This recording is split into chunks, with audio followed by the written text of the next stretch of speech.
Good evening students. Last ക്ലാസ്സിൽ നമ്മൾ eastern perspectives ആയിരുന്നു നോക്കിയിരുന്നത്. നമ്മൾ മെയിൻ ആയിട്ട് ഹിന്ദുയിസത്തിന്റെ അണ്ടറിൽ വരുന്ന യോഗ, അതേപോലെ ഭഗവത്ഗീതയുടെ ഫിലോസഫി, പിന്നെ നമ്മൾ ബുദ്ധിസത്തിന്റെ കുറച്ച് ബേസിക്സ് ഒക്കെ നോക്കി. ഇനി നിങ്ങൾക്ക് 3 പെർസ്പെക്റ്റീവും കൂടിയേ ഉള്ളൂ ആ ഒരു മൊഡ്യൂളിൽ ബാക്കി വരുന്നത്. അത് ജൈനിസം, സൂഫിസം, പിന്നെ ടാവോയിസം എന്ന് പറയുന്ന 3 ഫിലോസഫീസ് ആണ്. അപ്പോൾ അതുകൂടി കഴിഞ്ഞ് ഈ പേഴ്സണാലിറ്റിയുടെ മൊഡ്യൂള് തീരും. അപ്പൊ നമുക്ക് ഫസ്റ്റ് അതിൽ വരുന്ന ജൈനിസം എന്ന് പറഞ്ഞ പെർസ്പെക്റ്റീവ് എന്താണെന്ന് മനസ്സിലാക്കാൻ നോക്കാം. അപ്പൊ ജൈനിസ്റ്റിക് ഫിലോസഫി അല്ലെങ്കിൽ ജൈനിസം എന്ന് പറയുന്ന റിലീജിയൻ ഹിന്ദുയിസത്തിനോടും ബുദ്ധിസത്തിനോടൊക്കെ ചേർന്ന് നിൽക്കുന്ന ഒരു റിലീജിയൻ തന്നെയാണ്. ഒരേ ഒറിജിൻ, ജോഗ്രഫിക്കൽ ഒറിജിൻ ഏകദേശം സെയിം ആണ്. ഈ ഇന്ത്യ, നേപ്പാൾ, ടിബറ്റ് ആ ഏരിയയിലൊക്കെയാണ് ഇത് സ്പ്രെഡായി മെല്ലെ തുടങ്ങിയത്. പിന്നെ ആ ഒരു കാലഘട്ടം, ബുദ്ധിസം, ഹിന്ദുയിസം, ആ ഒരു കാലഘട്ടത്തിൽ തന്നെയാണ് ജൈനിസം വളർന്നു വന്നത്. ഹിന്ദുയിസം ആയിരിക്കും കുറച്ചും കൂടി ഓൾഡസ്റ്റ് റിലീജിയൻ.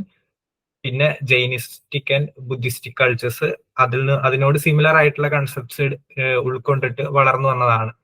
ഓക്കെ, അപ്പോ ജൈനിസത്തില് നമുക്ക് ഫസ്റ്റ് മനസ്സിലാക്കേണ്ടത്, ജൈനിസത്തിൽ ഇപ്പൊ ബുദ്ധിസത്തിൽ നമുക്ക് ബുദ്ധനുണ്ട് പ്രീച്ചറായിട്ട്, അല്ലെങ്കിൽ പ്രവാചകൻ എന്ന് വേണമെങ്കിൽ നമുക്ക് പറയാം. എൻലൈറ്റൻഡ് ആയ വ്യക്തി ബുദ്ധിസത്തില് ബുദ്ധനാണ്. അതേപോലെ ജൈനിസത്തില് ത്രിതങ്കാരാസ് എന്ന് പറയും. ഈ ത്രിതങ്കാരാസ് ആണ് അവരുടെ പ്രവാചകന്മാർ എന്ന് വേണമെങ്കിൽ നമുക്ക് പറയാം. അതായത് ഈ ജൈനിസം എന്ന മതത്തിന്റെ ടീച്ചിങ്സ് പറഞ്ഞു കൊടുക്കുന്ന ആൾക്കാരെ വിളിക്കുന്ന പേരാണ് ത്രിതങ്കാരാസ് എന്നുള്ള വാക്ക്. ഓക്കെ, ബ്രിഡ്ജ് മേക്കേഴ്സ് എന്നാണ് ഈ ഒരു വാക്കിന്റെ അർത്ഥം വരുന്നത്. അതായത് പാലം പണിയുന്നവർ.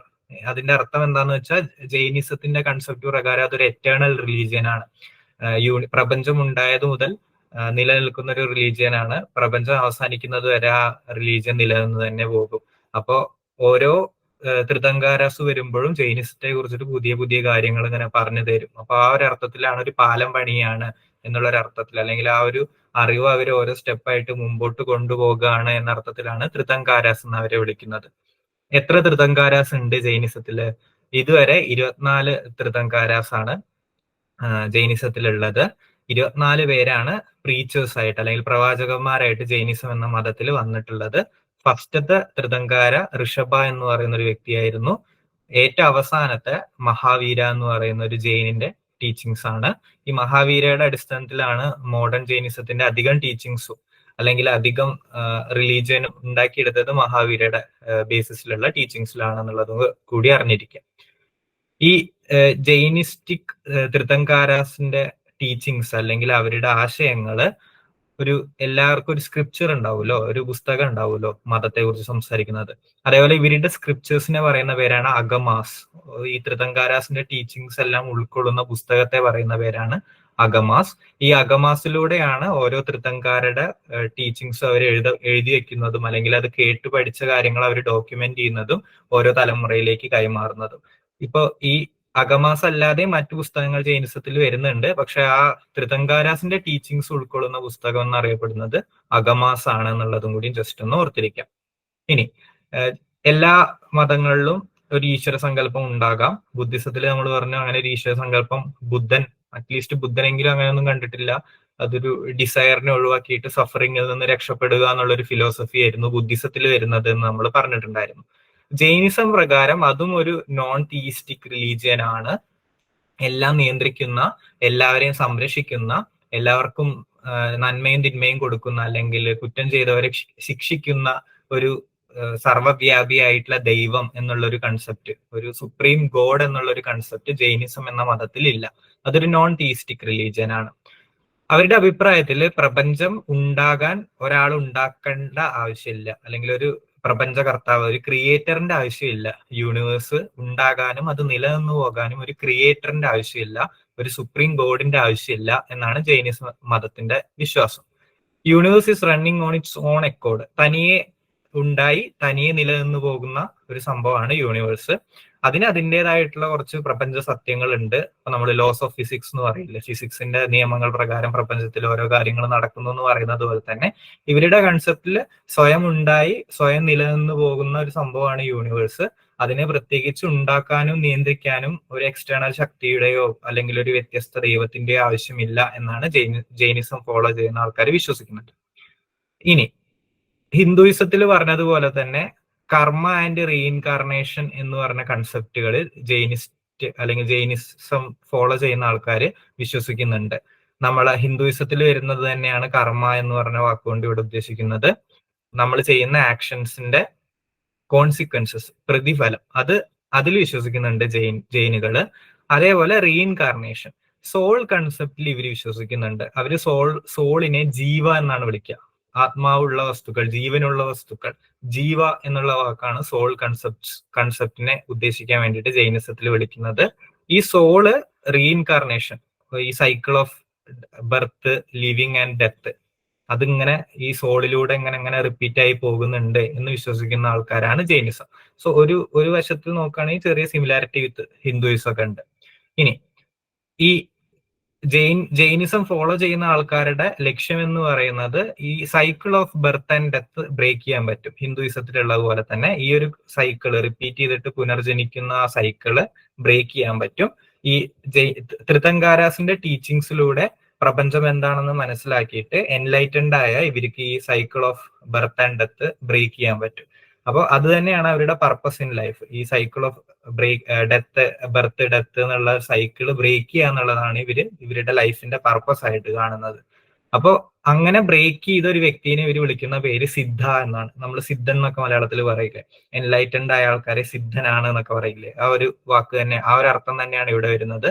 ഈ cycle of birth and death break ചെയ്യുന്ന ആൾക്കാരെ വിളിക്കുന്ന പേര് സിദ്ധ എന്നാണ്. അപ്പൊ സിദ്ധയാവുക എന്നുള്ളതാണ് ഇവരുടെ ലൈഫിന്റെ പർപ്പസ്. ഈ ജെയിൻ ടീച്ചിങ് ഫോളോ ചെയ്തിട്ട് അത് പ്രാക്ടീസ് ചെയ്തിട്ട് എൻലൈറ്റൻഡ് ആവുക എന്നുള്ള ഒരു അർത്ഥത്തില്. ഇനി മറ്റു മതങ്ങളെ അപേക്ഷിച്ചിട്ട് ജൈനിസത്തെ കുറച്ചും കൂടി പ്രത്യേകത എന്ന് പറയുന്നത് എന്താന്ന് വെച്ചാൽ ethics, strict practices and disciplines. ഇവരുടെ ലൈഫ് സ്റ്റൈൽ എന്ന് പറയുന്നത് കൺവെൻഷണൽ റിലീജിയനുമായിട്ട് നല്ല ഡിഫറെന്റ് ആണ്.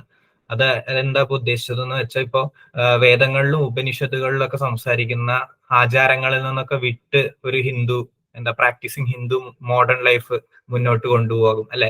നിലവിലുള്ള സമൂഹത്തിന്റെ നിയമങ്ങളൊക്കെ ആയിട്ട് ഇടപഴകിയിട്ട് ഒരു മോഡേൺ ഹിന്ദു ജീവിച്ചു പോകാൻ റെഡിയാണ്.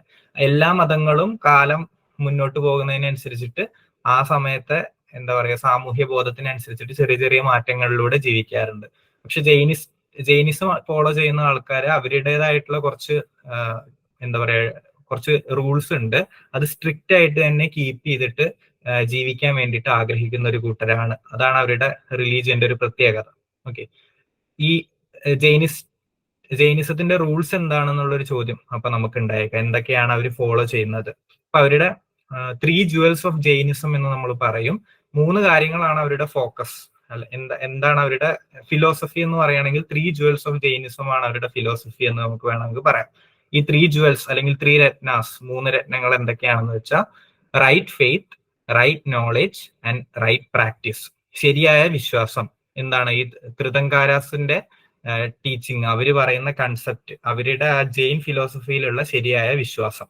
ഓക്കെ, അങ്ങനെ വിശ്വസിച്ച് ജീവിക്കുക. ജെയിൻ ഫിലോസഫി അല്ലെങ്കിൽ ജൈനിസം എന്ന മതത്തിൽ വിശ്വസിച്ച് ജീവിക്കണം എല്ലാ ജെയിൻ വിശ്വാസിയും എന്നുള്ള ആദ്യത്തെ ഒരു ജുവൽ.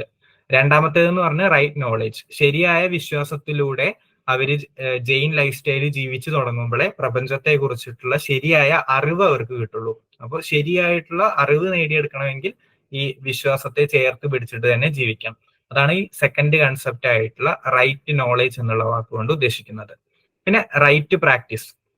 ഈ കിട്ടുന്ന അറിവ് ജസ്റ്റ് അത് മനസ്സിലാക്കി വെച്ചാൽ പോരാ, അവരുടെ ജീവിതത്തിൽ അത് പ്രാവർത്തികമാക്കണം. ഈ ജൈനികൾ ജീവിക്കേണ്ട ഒരു രീതി ഉണ്ട്, ആ രീതി കൃത്യമായിട്ട് ഫോളോ ചെയ്യണം. എന്നാലേ അവർക്ക് എൻലൈറ്റ്മെന്റ് അല്ലെങ്കിൽ സിദ്ധനാവാൻ പറ്റുള്ളൂ, ആ ഒരു ഹയർ ലെവലിലേക്ക് എത്താൻ പറ്റുള്ളൂ എന്നാണ് അവരുടെ വിശ്വാസം. അപ്പോൾ റൈറ്റ് ഫെയ്ത്ത്, ശരിയായ ഉറച്ച വിശ്വാസം, ത്രിതങ്കാരാസിന്റെ ടീച്ചിങ്ങിലുള്ള ഉറച്ച വിശ്വാസം, പിന്നെ ആ നോളജ് ശരിക്കും മനസ്സിലാക്കുക, അതിനെയാണ് റൈറ്റ് നോളജ് എന്ന് പറയുന്നത്. പിന്നെ ശരിയായിട്ടുള്ള പ്രാക്ടിക്കൽ ആപ്ലിക്കേഷൻ, ആ മനസ്സിലാക്കിയ നോളജിലെ കൃത്യമായിട്ട് തന്നെ സമൂഹത്തിൽ അപ്ലൈ ചെയ്തിട്ട് കൃത്യമായിട്ട് ജെയിൻ ലൈഫ് സ്റ്റൈലിൽ ജീവിക്കുക. ഈ 3 കൺസെപ്റ്റിനെ ആസ്പദമാക്കിയിട്ടാണ് ജൈനിസത്തിന്റെ ഫിലോസഫി നീങ്ങുന്നത്. ഇതിനെയാണ് 3 ജുവൽസ് ഓഫ് ജൈനിസം എന്ന് വിളിക്കുന്നത്. ഓക്കെ, ജസ്റ്റ് ഇതൊന്ന് ഓർത്ത് വെക്കാം. പിന്നീട് വരുന്നത് ഇവരുടെ മഹാപഞ്ച് വ്രത അല്ലെങ്കിൽ 5 ഗ്രേറ്റ് വോസ്, 5 എന്താ പറയാ പ്രതിജ്ഞകളുണ്ട്. ഈ 5 പ്രതിജ്ഞകൾ കീപ്പ് ചെയ്തിട്ട് ഇവർക്ക് ജീവിക്കാൻ പാടുള്ളൂ, അല്ലെങ്കിൽ ഈ 5 പ്രതിജ്ഞകൾ ഫോളോ ചെയ്തിട്ട് ഇവർ ജീവിക്കാൻ പാടുള്ളൂ. അപ്പൊ ഈ 5 പ്രതിജ്ഞകള് നമ്മുടെ യോഗ ഫിലോസഫിയിൽ നമ്മൾ 8 പറഞ്ഞില്ലേ, അതിൽ യമ ആൻഡ് നിയമയിൽ ഡിസ്കസ് ചെയ്ത് വളരെ സിമിലർ ആയിട്ടുള്ള കാര്യങ്ങൾ തന്നെയാണ് ഇവിടെ വരുന്നത്. അത് കുറച്ചും കൂടി എക്സ്ട്രീം ആയിട്ട് ഇവർ പ്രാക്ടീസ് ചെയ്യുന്നു എന്നേ ഉള്ളൂ. ഓക്കെ, ആദ്യത്തെ എന്ന് പറയുന്നത് നോൺ വയലൻസ് അല്ലെങ്കിൽ അഹിംസ. ഒന്നിനെയും ജീവനുള്ള ഒന്നിനെയും ഉപദ്രവിക്കരുത്, ഹാം ഉണ്ടാക്കരുത് എന്നുള്ള ഒരു കൺസെപ്റ്റ്. എല്ലാത്തിനും ജീവനുള്ള എല്ലാത്തിലും സോൾ ഉണ്ട്. ഈ സോളിനെ ഇവർ നല്ല റെസ്പെക്ട് ചെയ്യുന്ന ഒരു റിലീജിയൻ ആണ് ജൈനിസം. അതുകൊണ്ട് എല്ലാ ജീവനുള്ള വസ്തുക്കളിലും സോൾ ഉള്ളത് കൊണ്ട് ആവശ്യമില്ലാതെ ഒന്നിനെ ഹാം ചെയ്യരുത് എന്നുള്ളൊരു ഒരു വ്രതം അവർക്കുണ്ട്. അതാണ് അഹിംസ. ഇപ്പോ ഈ ജെയിൻ ഫിലോസഫിയിൽ വിശ്വസിക്കുന്ന ചില മോങ്സ് ഒക്കെ മാസ്ക് ഇട്ടിട്ട് നടക്കും. അതായത് അവർ ശ്വസിക്കുമ്പോ അവരുടെ ശ്വാസം കാരണം അന്തരീക്ഷത്തിലുള്ള ചെറിയ സൂക്ഷ്മാണുക്കളോ അങ്ങനെ എന്തെങ്കിലും ഉണ്ടെച്ചാൽ അത് പോലും ഉപദ്രവിക്കപ്പെടരുത് എന്നുള്ളൊരു വിശ്വാസത്തിലാണ് അവർ മാസ്ക് ഇടുന്നത്. അതേപോലെ ചില ആൾക്കാർ നടക്കുമ്പോൾ സ്വീപ്പ് ചെയ്ത് നടക്കും. ഈ മുന്നില് ഒരു ചൂല് പോലത്തെ ഒരു സാധനം അവരുടെ കയ്യിലുണ്ടാവും, മുന്നിലുള്ള നിലം ഇങ്ങനെ സ്വീപ്പ് ചെയ്ത് നടക്കുന്ന ജെയിനുകളുണ്ട്. അതിന്റെ അർത്ഥം ഈ എന്തെങ്കിലും ഇഴജന്തുക്കളോ അല്ലെങ്കിൽ പാറ്റയോ ഉറുമ്പൊക്കെ നിലത്ത് കൂടെ ഉണ്ട് വെച്ചാൽ അതിനെ അവരറിയാതെ ചവിട്ടരുത്, അതിനെ ജസ്റ്റ് നീക്കി മാറ്റി വെച്ചിട്ട് അവര് മുന്നോട്ട് നടക്കുക. അങ്ങനെ ആവശ്യമില്ലാതെ ഒന്നിനെയും വയലൻസിലൂടെ കൊല്ലരുത്, ഹാം ഉണ്ടാക്കരുത് എന്നുള്ളൊരു കൺസെപ്റ്റ് ശക്തമായിട്ട് ഫോളോ ചെയ്യുന്നവരാണ് ജെയിൻസ്. പിന്നെ ട്രൂത്ത്ഫുൾനെസ്, സത്യം മാത്രമേ സംസാരിക്കാൻ പാടുള്ളൂ, ആ ഒരു കൺസെപ്റ്റ് തന്നെയാണ് ഇവിടെ വരുന്നത്. അല്ലെങ്കിൽ നോണ പറയരുത് എന്നുള്ളൊരു കാര്യം തന്നെ. സത്യത്തെ ഉയർത്തിപ്പിടിക്കുക, സത്യം സംസാരിച്ചിട്ട് ജീവിക്കുക എന്നുള്ള ഒരു കൺസെപ്റ്റ്. തേർഡ് വരുന്നത് നോൺ സ്റ്റീലിംഗ്, അസ്തേയ, നമ്മുടേതല്ലാത്ത മറ്റൊരാളുടെ പ്രോപ്പർട്ടിയിൽ ആഗ്രഹിക്കരുത്, അത് അവരുടെ അനുവാദം കൂടാതെ എടുക്കരുത്, മോഷ്ടിക്കരുത് എന്ന് പറയുന്ന ഒരു കൺസെപ്റ്റ് ആണ് അസ്തേയയിൽ വരുന്നത്. പിന്നെ ചാസ്റ്റിറ്റി, ബ്രഹ്മചര്യയിൽ എന്താണ് വരിക? സെൻഷ്യൽ പ്ലഷേഴ്സ്, സെക്ഷൽ ഫീലിങ്സ്, അതിന്റെ ചിന്തകളും അതുമായിട്ട് ബന്ധപ്പെട്ടുള്ള പ്രവർത്തികളും എല്ലാം ഇല്ലാതാക്കുക, അത്തരത്തിലുള്ള പ്രവർത്തികളിൽ ഏർപ്പെടാതിരിക്കുക എന്നുള്ള ഒരു കൺസെപ്റ്റ്. ലാസ്റ്റ് വരുന്നത് non possession and non attachment. ഇത് ഈ എക്സ്റ്റേണൽ വേൾഡിലുള്ള മെറ്റീരിയൽസ്, ആളുകളാകാം, ആളുകളിൽ നിന്ന് കിട്ടുന്ന സാധനങ്ങളാകാം, ലക്ഷൂറിയസ് ആയിട്ടുള്ള സാധനങ്ങള്, ഡ്രസ്സുകള്, ഓർണമെന്റ്സ്, ഇതിലൊന്നും ആകൃഷ്ടരാകാതിരിക്കുക. ഇതിനോടുള്ള അറ്റാച്ച്മെന്റ് മനസ്സിൽ നിന്ന് എടുത്തു കളയുക. അതാണ് ഈ അപരിഗ്രഹ എന്ന് പറയുന്ന കൺസെപ്റ്റ് വെച്ചിട്ട് വരുന്നത്. ഈ നോൺ പൊസഷനും ഇവർ ഭയങ്കര എക്സ്ട്രീം ആയിട്ട് കൊണ്ടു നടക്കുന്ന ജെയിനുകളെ നമുക്ക് കാണാൻ പറ്റും. ചില പ്രാക്ടീസിങ് ജെയിൻസ് ഒക്കെ വസ്ത്രം പോലും ധരിക്കില്ല. അതായത് വസ്ത്രം എന്ന് പറയുന്നത് ഒരു എക്സ്റ്റേണൽ മെറ്റീരിയൽ ആണ്, അതൊരു പൊസഷൻ ആണ്, അതിനോട് അറ്റാച്ച്മെന്റ് തോന്നും എന്നുള്ള നിലയിൽ പൂർണ്ണ നഗ്നരായിട്ട് ജീവിക്കുന്ന ജെയിൻസ് ഉണ്ട്. ചില ആളുകള് എന്താ പറയാ, ഭക്ഷണം ഒരു എക്സ്റ്റേണൽ സാധനമാണ്. അതിനോട് നമുക്കൊരു എന്താ പറയാ, വിശക്കുമ്പോൾ ഒരു ആഗ്രഹം വരുമല്ലോ ഭക്ഷണം കഴിക്കണം എന്നുള്ളത്. അതിനെ പോലും കുറച്ച് കണ്ടിട്ട് കുറെ കാലം ഭക്ഷണം കഴിക്കാതെ കിടക്കുന്നവരുണ്ട്. നേരത്തെ നമ്മൾ സംസാരിച്ച ഈ ത്രിതങ്കാരാസില് ഒരുപാട് ത്രിതങ്കാരാസ് പട്ടിണി കടന്നിട്ടാണ് മരിക്കുന്നത്. അവരുടെ ലൈഫിൽ റെക്കോർഡ് ചെയ്ത് വെച്ചിരിക്കുന്നത് അങ്ങനെയാണ്. അതായത് ഈ ഭക്ഷണത്തോടുള്ള ആഗ്രഹം അവർക്ക് കുറഞ്ഞു വന്നിട്ട് ഭക്ഷണമൊന്നും വേണ്ട, എനിക്ക് ജൈനിസത്തിൽ നിന്ന് കിട്ടിയ എൻലൈറ്റ്മെന്റ് മാത്രം മതി എന്നുള്ള നിലയിൽ ജീവിച്ചിട്ട് അവസാനം ഭക്ഷണം കഴിക്കാതെ മരിച്ചുപോയ കുറെ ത്രിതങ്കാരാസ് വരെയുണ്ട്. അപ്പൊ ഈ നോൺ അറ്റാച്ച്മെന്റ്, ചുറ്റുമുള്ള മെറ്റീരിയലിസ്റ്റിക് തിങ്സിനോട് ഒരു തരത്തിലുള്ള അറ്റാച്ച്മെന്റും ഇല്ലാതെ ജീവിക്കുക എന്നുള്ള കൺസെപ്റ്റും ജൈനിസത്തിൽ ഇമ്പോർട്ടന്റ് ആയിരുന്നു. അപ്പോ ഈ 5 വോസ്, അവരുടെ 5 പ്രതിജ്ഞകൾ, എന്തിന്റെ അടിസ്ഥാനത്തിലാണ് അവർ ജീവിക്കുന്നത് എന്നുള്ള 5 പ്രതിജ്ഞകൾ കൂടി ജസ്റ്റ് ഒന്ന് ഓർത്ത് വെക്കാം. ഓക്കെ, ഇത്രയുള്ളൂ ജൈനിസം. ഇനി എന്തെങ്കിലും ഡൗട്ട് ഉണ്ട് ചോദിച്ചോളൂ.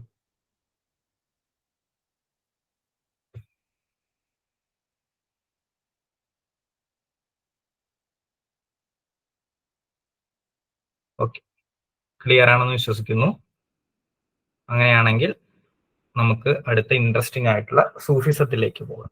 ഓക്കെ, ഇപ്പോ നമ്മൾ ഇതുവരെ കണ്ടിട്ടുള്ള ഫിലോസഫീസ് എല്ലാം ഇന്ത്യ, ചൈന, നേപ്പാൾ, ടിബറ്റ്, അത്തരത്തിലുള്ള രാജ്യങ്ങളുമായിട്ട് ബന്ധപ്പെട്ടിട്ടുള്ള ഫിലോസഫീസ് ഒക്കെയാണ്.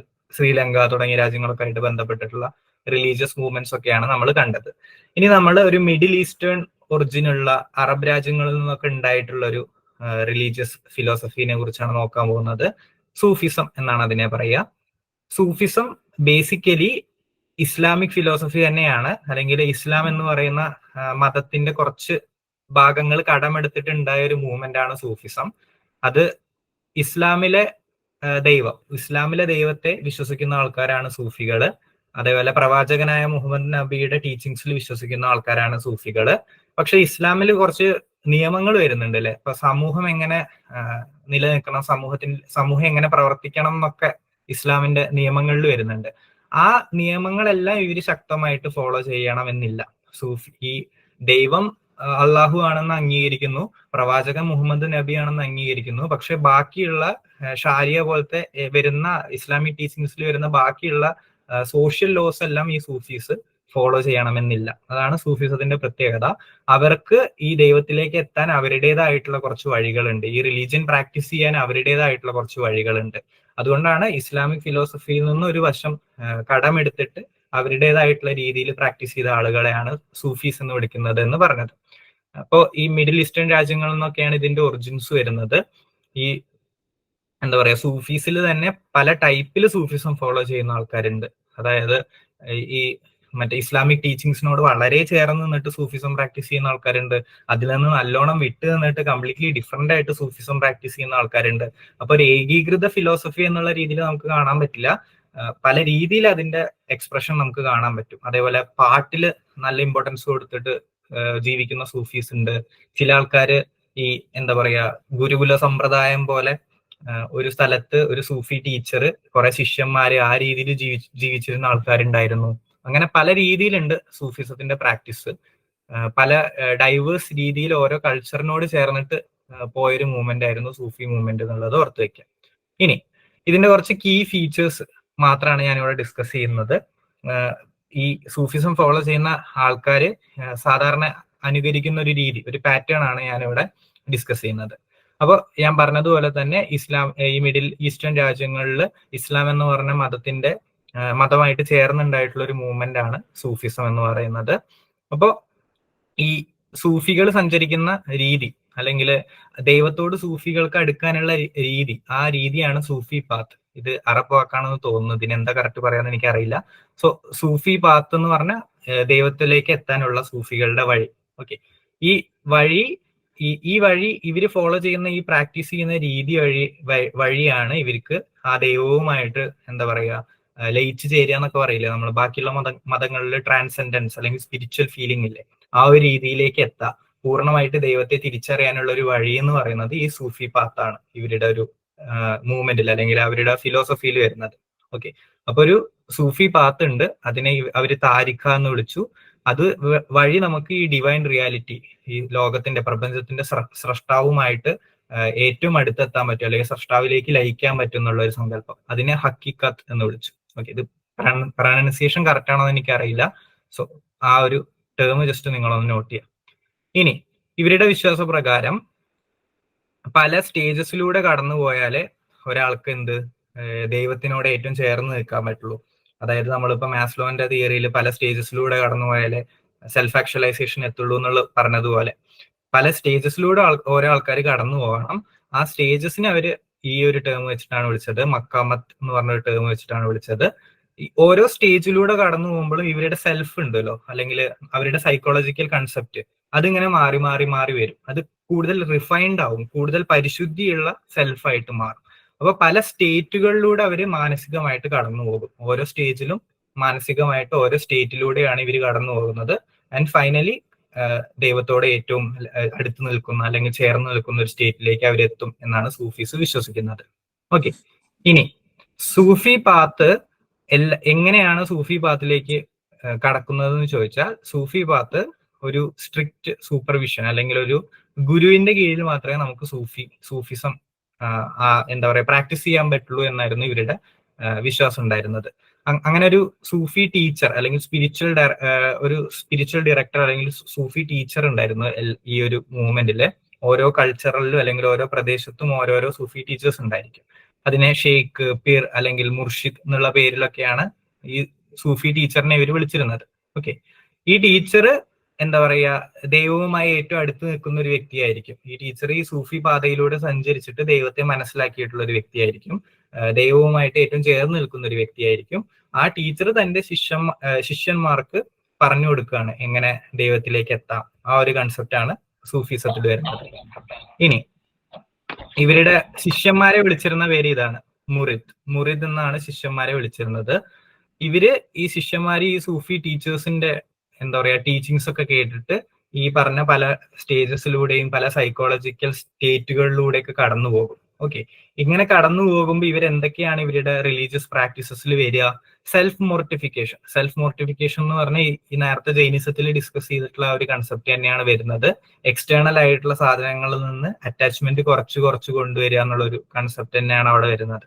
അതായത് ദൈവമാണ് അൾട്ടിമേറ്റ് റിയാലിറ്റി എന്ന് മനസ്സിലാക്കിയിട്ട് ബാഹ്യമായ കാര്യങ്ങളിൽ നിന്ന് മെല്ലെ പിൻവലിയ എന്നുള്ള രീതി. Recollection of God's name to attain concentration, അതിനെ സിക്ർ എന്ന് പറയും. ഓക്കെ, അതായത് ദൈവനാമം റിപ്പീറ്റ് ചെയ്യുക, കുറെ തവണ ദൈവനാമം ഉരിയിടുക അല്ലെങ്കിൽ മനസ്സിൽ ചൊല്ലുക. ആ രീതിയിൽ ദൈവവുമായി അടുത്ത് നിൽക്കാൻ ശ്രമിക്കുക. കണ്ടംപ്ലേഷൻ, നമ്മൾ പറഞ്ഞില്ലേ ഓരോ സ്റ്റേജിലും ഓരോ സൈക്കോളജിക്കൽ സ്റ്റേറ്റിലൂടെയാണ് കടന്നു പോകുന്നത് എന്ന്. അപ്പൊ അവർക്ക് ഉണ്ടാകുന്ന ആ സെൽഫിന്റെ മാറ്റത്തെ കുറിച്ചിട്ട് ചിന്തിക്കുക, വിലയിരുത്തുക, എന്താണ് എന്നിൽ മാറ്റം ഉണ്ടായത് എന്ന് സ്വയം മനസ്സിലാക്കാൻ ശ്രമിക്കുക. ഇതൊക്കെയാണ് ഈ ടീച്ചറിന്റെ കീഴിൽ ഈ എന്താ പറയുക സ്റ്റുഡന്റ് പ്രാക്ടീസ് ചെയ്യുന്ന രീതികൾ, സൂഫിസത്തിലേക്ക് വരുന്ന ഒരു സ്റ്റുഡന്റ് പ്രാക്ടീസ് ചെയ്യുന്ന രീതികൾ. അപ്പൊ മറ്റുള്ള റിലീജിയനായിട്ട് സിമിലാരിറ്റീസ് ഉണ്ട്. അപ്പൊ ഇവിടെ കുറച്ചും കൂടി ആർട്ടിസ്റ്റിക് ആയിരിക്കും ഇവരുടെ എക്സ്പ്രഷൻസ്. അതെന്താ ആർട്ടിസ്റ്റിക് എന്നുള്ളത് ഞാൻ അടുത്ത സ്ലൈഡ്സിൽ കാണിച്ചു തരാം. സോ അപ്പൊ ഒരു സൂഫി ടീച്ചർ ഉണ്ടായിരിക്കും, ആ ടീച്ചർക്ക് ഒരു ശിഷ്യൻ ഉണ്ടായിരിക്കും. ഈ ടീച്ചർ ആ സൂഫി പാത്തിലൂടെ സഞ്ചരിച്ചിട്ട് ദൈവത്തെ അടുത്തറിഞ്ഞൊരു വ്യക്തിയായിരിക്കും. ആ ടീച്ചറാണ് ഗൈഡ് ചെയ്തിട്ട് സ്റ്റുഡൻസിനെയൊക്കെ ഇങ്ങനെ ബെറ്റർ ആക്കാൻ വേണ്ടിയിട്ട് ശ്രമിക്കുന്നത്. എന്തെങ്കിലും ഡൗട്ട് ഉണ്ടോ? സർ, ആ സെൽഫ് മോർട്ടിഫിക്കേഷൻ ഒന്നും കൂടി പറഞ്ഞുതരാമോ? യെസ്. ഓക്കെ, സെൽഫ് മോർട്ടിഫിക്കേഷൻ ബേസിക്കലി ഉദ്ദേശിക്കുന്നത് എന്താ പറയുക, എക്സ്റ്റേണൽ ആയിട്ടുള്ള ലോകത്തിൽ നിന്ന് ഡിറ്റാച്ച് ആവുക എന്നുള്ള ഒരു അർത്ഥം തന്നെയാണ് ഇവിടെ വരുന്നത്. അതായത് നമ്മൾ ജൈനിസത്തിൽ പറഞ്ഞില്ലേ, ഈ ബാഹ്യമായിട്ടുള്ള കാര്യങ്ങൾ, വസ്ത്രങ്ങൾ, എന്താ പറയുക ലക്ഷൂറിയസ് ആയിട്ടുള്ള കാര്യങ്ങൾ, ഇതിലൊന്നും കൂടുതൽ ഡിപ്പെൻഡന്റ് ആവാതെ, ഇതിലൊന്നും കൂടുതൽ ആകൃഷ്ടരാകാതെ സ്വയം ഒരു സംതൃപ്തിയിൽ ജീവിക്കുക എന്നുള്ളൊരു കൺസെപ്റ്റ് പറഞ്ഞില്ലേ, ഇവിടെ അത് തന്നെയാണ് വരുന്നത്. ഈ കൂടുതൽ ആഗ്രഹങ്ങളും എന്താ പറയാ ലക്ഷൂറിയസ് സാധനങ്ങൾ വേണമെന്നും അറ്റാച്ച്മെന്റ് ഒന്നും ഇല്ലാതെ ഈ ദൈവത്തിലേക്ക് അടുക്കുക എന്നുള്ള ഒരു ആഗ്രഹം മാത്രമായിട്ട് ജീവിക്കാൻ വേണ്ടിയിട്ട് പഠിക്കുക. അതാണ് സെൽഫ് മോർട്ടിഫിക്കേഷൻ. സിമ്പിൾ ആൻഡ് ഹമ്പിൾ ആയിട്ടുള്ള ജീവിതം നയിക്കാൻ വേണ്ടിയിട്ട് പഠിക്കുക. ക്ലിയർ ആയോ?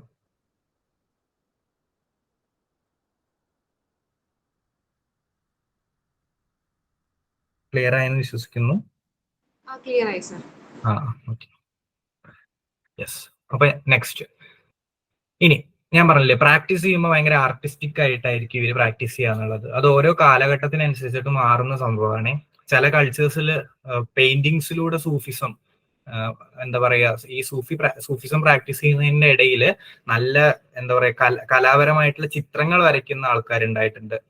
ചില കൾച്ചേഴ്സ് നോക്കുകയാണെങ്കിൽ ബിൽഡിങ്ങുകളും സ്റ്റാച്യൂസ് ഒക്കെ സൂഫിസമായിട്ട് ബന്ധപ്പെട്ടിട്ട് ആർക്കിടെക്ചർ എന്നുള്ള രീതിയിൽ നല്ല രീതിയിൽ എക്സ്പ്രസ് ചെയ്യുന്ന ആൾക്കാരുണ്ട്. അപ്പൊ ഇവരുടെ എക്സ്പ്രഷൻ ഓഫ് ഗോഡ് എന്നുള്ളത് കലകളിലൂടെയാണ് അധികം കൾച്ചേഴ്സിലും കണ്ടുവരുന്നത്. നൃത്തത്തിലൂടെയും പാട്ടിലൂടെയും ചിത്രകലയിലൂടെയൊക്കെയാണ് സൂഫിസം എക്സ്പ്രസ് ചെയ്യാൻ വേണ്ടിയിട്ട് ശ്രമിക്കുന്നത്. ഓക്കെ, അതിൽ കോമൺ ആയിട്ട് വരുന്ന ഒരു സംഭവമാണ് സൂഫി മ്യൂസിക് എന്ന് പറയുന്നത്. മ്യൂസിക്കൽ റിസൈറ്റൽ, സൂഫി സംഗീതം പാടുക. ഈ നേരത്തെ നമ്മൾ പറഞ്ഞ ദൈവനാമം ഇല്ലേ, ദൈവനാമം ഇവരുടെ സോങ്ങുകളിൽ റിപ്പീറ്റ് ചെയ്തിട്ട് വരും. ഒരു മോഡേൺ സൂഫി മ്യൂസിക് എടുത്താൽ നിങ്ങൾക്ക് ഇത് കാണാൻ പറ്റും. യൂട്യൂബിലൊക്കെ ജസ്റ്റ് ഒന്ന് സെർച്ച് ചെയ്താൽ മതി. ഈ നെയിം ഓഫ് ഗോഡ്, ദൈവത്തിന്റെ നാമം, എന്തെങ്കിലും ഒരു ഫ്രേസ്, ദൈവത്തെ സൂചിപ്പിക്കുന്ന എന്തെങ്കിലും ഒരു ഫ്രേസ് ഇവരുടെ പാട്ടുകളിൽ റിപ്പീറ്റ് ചെയ്തിട്ട് ഇങ്ങനെ വരും. ആ പാട്ടിന്റെ സംഗീതത്തിലൂടെ ദൈവനാമം വീണ്ടും ഉരിയാടി ദൈവത്തിലേക്ക് ലയിച്ചു ചേരുക എന്നുള്ള ഒരു കൺസെപ്റ്റാണ് സൂഫിസത്തിൽ വരുന്നത്. ഒരു ഉദാഹരണം പറയുകയാണെങ്കിൽ, ഈ മോഡേൺ സൂഫി മ്യൂസിക് ബോളിവുഡിലേക്ക് വന്ന ശേഷം ഉണ്ടായ കുറച്ച് പാട്ടുകളുണ്ട്. റോക്ക് സ്റ്റാറിലെ കുൻ ഫയ കുൻ, അതേപോലെ ക്വാജ മേരെ ക്വാജ, പിന്നെന്താ അർസിയാൻ, അങ്ങനെ കുറച്ച് സോങ്സ് ഒക്കെ ഉണ്ട്. അതൊക്കെ നിങ്ങൾ കേട്ടിട്ടുണ്ടായിരിക്കും കുറെ പേര്, ഇല്ലെങ്കിൽ കേട്ടു നോക്ക്. സൂഫി മ്യൂസിക്കൽ ആ കൾച്ചറായിട്ട് നല്ല ബന്ധമുള്ള സോങ്സ് ആണ്. ഇപ്പൊ കുൻ ഫയ കുൻ എന്നുള്ള പാട്ട് എടുക്കുകയാണെങ്കിൽ ആ കുൻ ഫയ കുൻ എന്ന് പറഞ്ഞ വാക്ക് വീണ്ടും റിപ്പീറ്റ് ചെയ്ത് വരുന്നത് കാണാം. അതേപോലെ ഖ്വാജ മേരെ ഖ്വാജയിൽ ആ ഒരൊറ്റ വാക്ക് വീണ്ടും വീണ്ടും റിപ്പീറ്റ് ചെയ്ത് വരുന്നത് കാണാം. ഇങ്ങനെ സംഗീതത്തിലൂടെ ദൈവത്തെ സെലിബ്രേറ്റ് ചെയ്യുക എന്നുള്ളത് വളരെ ഇമ്പോർട്ടൻസ് കൊടുത്തിട്ടുള്ള ഒരു കൾച്ചറായിരുന്നു സൂഫീസിന്റെ കൾച്ചർ. ഓക്കെ, ആ മിസ്റ്റിക്കൽ സ്റ്റേറ്റ് ഓഫ് എക്സ്റ്റസി, അതായത് സംഗീതത്തിലൂടെ ഒരു പ്രത്യേക സ്റ്റേറ്റിലേക്ക് അവർക്ക് എത്തിച്ചേരാൻ പറ്റും എന്ന് വിശ്വസിച്ചിരുന്ന ആൾക്കാരായിരുന്നു സൂഫീസ്. സംഗീതം അവരുടെ കൾച്ചറിൽ ഇമ്പോർട്ടന്റ് ആയിട്ട് കണ്ടുവരുന്ന ഒന്നാണ്. ഓക്കെ, ഇനി ഇത് മാത്രല്ല, സൂഫീസ് തന്നെ പലതരത്തിൽ തിരിച്ചിട്ടുണ്ട്. ഓർഡേഴ്സ് അല്ലെങ്കിൽ ഇപ്പൊ നമ്മൾ ബുദ്ധിസത്തിനെ തന്നെ മൂന്നായിട്ട് തിരിച്ചിട്ടുണ്ട്, അല്ലെങ്കിൽ പല രീതിയിലും ബുദ്ധിസത്തിനെ തന്നെ നമുക്ക് വേണമെങ്കിൽ ക്ലാസിഫൈ ചെയ്യാം. ബുദ്ധിസത്തിന്റെ ഹിസ്റ്ററി നോക്കുകയാണെങ്കിൽ പ്രാക്ടീസ് ചെയ്യുന്ന രീതി അനുസരിച്ചിട്ട് അതേപോലെ വേണമെങ്കിൽ നമുക്ക് സൂഫിസത്തിനെയും ക്ലാസിഫൈ ചെയ്യാം.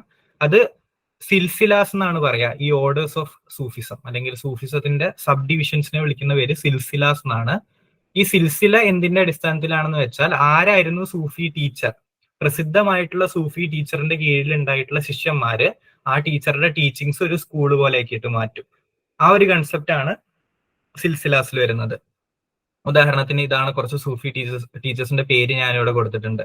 ഓക്കെ, ഇവരുടെയൊക്കെ എന്താ പറയാ ടീച്ചിങ്സ് ഫോളോ ചെയ്തിട്ടാണ് ഈ ഒരു സിൽസിലാസ് ഉണ്ടാക്കിയെടുക്കുക, അല്ലെങ്കിൽ ഈ ഒരു ഓർഡർ ഉണ്ടാക്കിയെടുക്കുക. അപ്പോൾ ഞാൻ പറഞ്ഞ ആ ഒരു ടീച്ചർ ഉണ്ടായിരുന്നു, ആ ടീച്ചറിന്റെ കീഴിൽ കുറച്ച് സ്റ്റുഡൻസ് ഉണ്ടായിരിക്കും. ഈ ഒരു ടീച്ചറിന്റെ ടീച്ചിങ്സ് വളരെ പ്രസിദ്ധവും പോപ്പുലറും ഒക്കെ ആവുകയാണെങ്കിൽ അതൊരു മൂവ്മെന്റ് പോലെ, ഒരു സബ് ഡിവിഷൻ പോലെ അതിങ്ങനെ തലമുറകളോളം കൈമാറി കൈമാറി ഇങ്ങനെ പോകും. ഓക്കെ, അത്തരത്തിലുള്ള സൂഫി ഓർഡേഴ്സിനെ വിളിച്ചിരുന്ന പേരാണ് സിൽസിലാസ്. ഓക്കെ, ഇനി ഈ സൂഫിസം പഠിപ്പിക്കുന്ന സെന്റേഴ്സിനെ വിളിച്ചിരുന്ന പേരാണ് ഖാൻക. ഓക്കെ, ഇവിടെയായിരിക്കും സൂഫിസം ട്രെയിൻ ചെയ്യാൻ. ഞാൻ പറഞ്ഞില്ലേ, ഈ എന്താ പറയാ ഗുരുകുലം, അല്ലെങ്കിൽ ഒരു ശിഷ്യനും ഒരു ടീച്ചറും ഉണ്ടല്ലോ. അപ്പൊ അവരൊക്കെ എല്ലാരും കൂടി ചേർന്നിരുന്നിട്ട് ഈ സംഗീതം ചൊല്ലുകയും ദൈവത്തെ കൂടുതൽ അടുത്തറിയാൻ ശ്രമിക്കുകയും ഒക്കെ ചെയ്യുന്ന ഒരു സെന്റർ ഉണ്ടായിരിക്കും, ഒരു സ്ഥലം ഉണ്ടായിരിക്കും.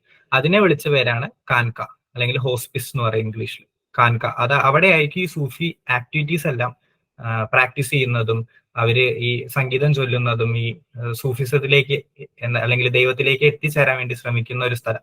ആ ഒരു പ്രാക്ടീസിങ് പ്ലേസിനെ വിളിച്ച പേരാണ് ഖാൻക. ഓക്കെ, ഇനി ഈ പിർന്ന് ഉദ്ദേശിക്കുന്നത് ടീച്ചർ തന്നെയാണ്. ഈ കാൻകയില് അല്ലെങ്കിൽ ഈ പ്രാക്ടീസിങ് സെന്ററിലാണ് ടീച്ചേഴ്സ് സ്റ്റുഡൻസിനെ പഠിപ്പിക്കുന്നതും അവർക്ക് സ്പിരിച്വാലിറ്റിയുടെ ട്രെയിനിങ് കൊടുക്കുന്നതും എന്നാണ് പറയുന്നത്. ഓക്കെ, ഇങ്ങനെ ഓരോ കൾച്ചേഴ്സിലും പലതരത്തിലുള്ള കാൻകാസ് ഉണ്ടായിട്ടുണ്ട്. ഓരോ കൾച്ചേഴ്സും ഈ കാൻകാസിനെ റിസീവ് ചെയ്തിട്ടുള്ള രീതി ഡിഫറെന്റ് ആയിരുന്നു. അതാണ് ഞാൻ ഇവിടെ കൊടുത്തിരിക്കുന്നത്. Esoteric orientation to orthodox Islamic ritual. Orthodox ആയിട്ടുള്ള ഇസ്ലാമിക് റിച്വൽസിന് ചെറിയൊരു എന്താ പറയുക ഡിഫറൻസ് അല്ലെങ്കിൽ വ്യത്യാസം കൊടുത്തിട്ട് വ്യത്യസ്തമായിട്ടുള്ള രീതിയിൽ ഇസ്ലാം പ്രാക്ടീസ് ചെയ്യാൻ ശ്രമിച്ചവരാണ് സൂഫികൾ. അപ്പോൾ ഓരോ കാലഘട്ടത്തിലും ഓരോ ഭരിക്കുന്ന രാജാക്കന്മാര് സൂഫിസത്തിനെ അംഗീകരിച്ചിരുന്ന രീതി ഡിഫറെന്റ് ആയിട്ടായിരുന്നു. ഓക്കെ, ചില സ്ഥലത്ത് സൂഫികളെ അക്സെപ്റ്റ് ചെയ്തിട്ട് അവരുടെ പാട്ടും സംഗീതവും ആർട്സ് ഒക്കെ വളർത്താൻ വേണ്ടി ശ്രമിച്ച രാജാക്കന്മാരുണ്ടായിരുന്നു, അല്ലെങ്കിൽ ഭരണാധികാരികൾ ഉണ്ടായിരുന്നു. ചില സമയത്ത് ഇസ്ലാമിനെ നശിപ്പിക്കുകയാണെന്ന് പറഞ്ഞുകൊണ്ട് സൂഫീസിനെ കൊന്നുകളയുന്ന രാജാക്കന്മാരൊക്കെ ഉണ്ടായിരുന്നു. അപ്പൊ നിരന്തരമായിട്ട് ഇസ്ലാമുമായിട്ട് കോൺഫ്ലിക്റ്റ് ഉണ്ടാവും. ചില സമയത്ത് നല്ല ബന്ധം ഉണ്ടായിരിക്കും, ചില സമയത്ത് വീണ്ടും കോൺഫ്ലിക്റ്റ് ഉണ്ടാവും. ആ ഒരു രീതിയിലാണ് ഇവരുടെ ട്രഡീഷന്റെ ഹിസ്റ്ററി നമുക്ക് കാണാൻ പറ്റുന്നത്. എന്റെ ഓർമ്മ ശരിയാണെങ്കിൽ 2021 ഈജിപ്തിലാണെന്ന് തോന്നുന്നു ഒരു റീസെന്റ് സൂഫിസത്തിനെതിരെ റീസെന്റ് അറ്റാക്ക് ഉണ്ടായിട്ടുണ്ട്. ഒരു സൂഫിസം മൂവ്മെന്റിനെതിരെ ഒരുപാട് പേര് മരണപ്പെടുകയൊക്കെ ചെയ്തിട്ടുള്ള ഒരു അറ്റാക്ക്. സോ ഈ സൂഫിസത്തിന്റെ പ്രത്യേകത അതാണ്, അവർക്ക് അവരുടേതായിട്ടുള്ള ഒരു അപ്രോച്ച് ഉണ്ട് ദൈവത്തിലേക്ക് എത്താൻ. അപ്പൊ ആ ഒരു അപ്രോച്ച് അംഗീകരിക്കാത്ത ഗവൺമെന്റോ ഭരണാധികാരികളൊക്കെ വരികയാണെങ്കിൽ അവർക്കെതിരെ എപ്പോഴും കോൺഫ്ലിക്റ്റും കൂടി ഉണ്ടായിട്ടുണ്ട് എന്നുള്ളതും കൂടി ജസ്റ്റ് ഒന്ന് ഓർത്തിരിക്കുക. ഓക്കെ, അപ്പൊ ഇങ്ങനെയാണ് സൂഫിസം പ്രാക്ടീസ് ചെയ്യുന്ന ഒരു രീതി. ഇനി എന്തെങ്കിലും ഡൗട്ട് ഉണ്ടെങ്കിൽ ചോദിച്ചോളൂ.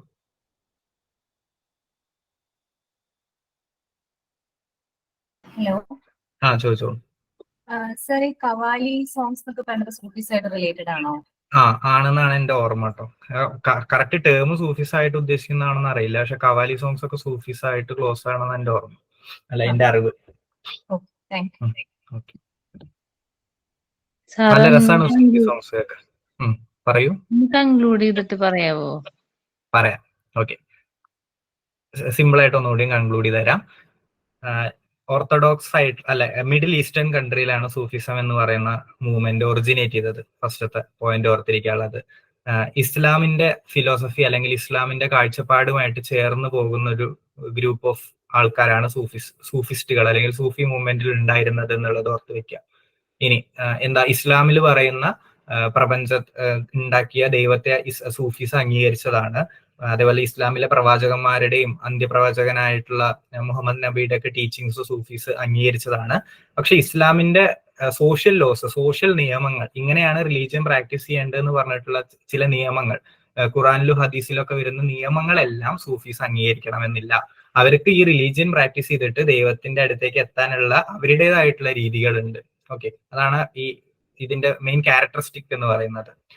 ഇനി ഈ സൂഫി പാത്ത് എന്ന് പറയുന്നത് അൾട്ടിമേറ്റ് അവരുടെ പർപ്പസ് എന്ന് പറയുന്നത് കമ്മ്യൂണിയൻ വിത്ത് ഗോഡ്, അല്ലെങ്കിൽ ദൈവവുമായിട്ട് ലയിക്കുക, ഏറ്റവും ചേർന്ന് നിൽക്കുക, അവരുടെ സെൽഫിനെ ദൈവത്തിന്റെ ഏറ്റവും അടുത്തേക്ക് എത്തിക്കുക. നമ്മുടെ മാസ്ലോന്റെ ട്രാൻസെൻഡൻസ് എന്ന് പറഞ്ഞ ആ കൺസെപ്റ്റുമായിട്ട് വേണമെങ്കിൽ ചേർത്ത് വയ്ക്കാം. ആ ഒരു രീതിയാണ് സൂഫികൾക്ക് ഉണ്ടായിരുന്നത്. അപ്പോൾ പല ഘട്ടങ്ങളിലൂടെ ആളുകൾ കടന്നു പോകും. ഓരോ ഘട്ടത്തിലും അവരുടെ സെൽഫ്, അവരുടെ സൈക്കോളജിക്കൽ സ്റ്റേറ്റിന് കുറെ മാറ്റങ്ങൾ വരും. ഇങ്ങനെ മാറി മാറിയിട്ടാണ് ഏറ്റവും പ്യുവറസ്റ്റ് ആയിട്ടുള്ള, ഏറ്റവും ശുദ്ധമായിട്ടുള്ള ഞാൻ എന്ന സങ്കല്പത്തിലേക്ക് സൂഫികൾ എത്തുന്നത് എന്നാണ് അവർ വിശ്വസിച്ചിരുന്നത്. ഇത് എങ്ങനെയാണ് പ്രാക്ടീസ് ചെയ്യുക? ഒരു ടീച്ചർ ഉണ്ടായിരിക്കും, ഓൾറെഡി സൂഫി ഫിലോസഫി ഒക്കെ പ്രാക്ടീസ് ചെയ്തിട്ട് കമ്മ്യൂണിയൻ വിത്ത് ഗോഡ് അല്ലെങ്കിൽ ദൈവത്തോടെ ഏറ്റവും അടുത്ത് എത്തി എന്ന് പറയപ്പെടുന്ന കുറച്ച് സ്പിരിച്വൽ ടീച്ചേഴ്സ് ഉണ്ടായിരിക്കും ഇവർക്ക്. ഇവരുടെ കീഴിൽ കുറച്ച് സ്റ്റുഡൻസ്, ഈ ടീച്ചേഴ്സ് ഈ സ്റ്റുഡൻസിന് ഈ സ്പിരിച്വൽ ആയിട്ടുള്ള നോളജുകളെല്ലാം പറഞ്ഞു കൊടുക്കുന്നു, പ്രാക്ടീസ് ചെയ്യാൻ വേണ്ടിയിട്ട് പഠിപ്പിക്കുന്നു.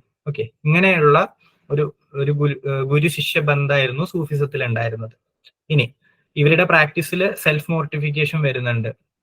എക്സ്റ്റേണൽ ആയിട്ടുള്ള കാര്യങ്ങളൊക്കെ ഉപേക്ഷിക്കുക, എന്താ പറയാ, ഓവർലി അറ്റാച്ച്ഡ് ആവാതിരിക്കുക ലോകത്തിലുള്ള കാര്യങ്ങളോട്, സിമ്പിൾ ആയിട്ടുള്ള ജീവിതം നയിക്കുക, ദൈവത്തെ മാത്രം സ്മരിച്ചുകൊണ്ടുള്ള, ദൈവത്തിന്റെ നാമം കുറെ വട്ടം ഉച്ചരിച്ചുകൊണ്ടുള്ള ലളിതമായിട്ടുള്ള ജീവിതം ജീവിക്കുക എന്നുള്ള കൺസെപ്റ്റ് ഒക്കെ ഇവരുടെ ഫിലോസഫിയിൽ വരുന്നുണ്ട്.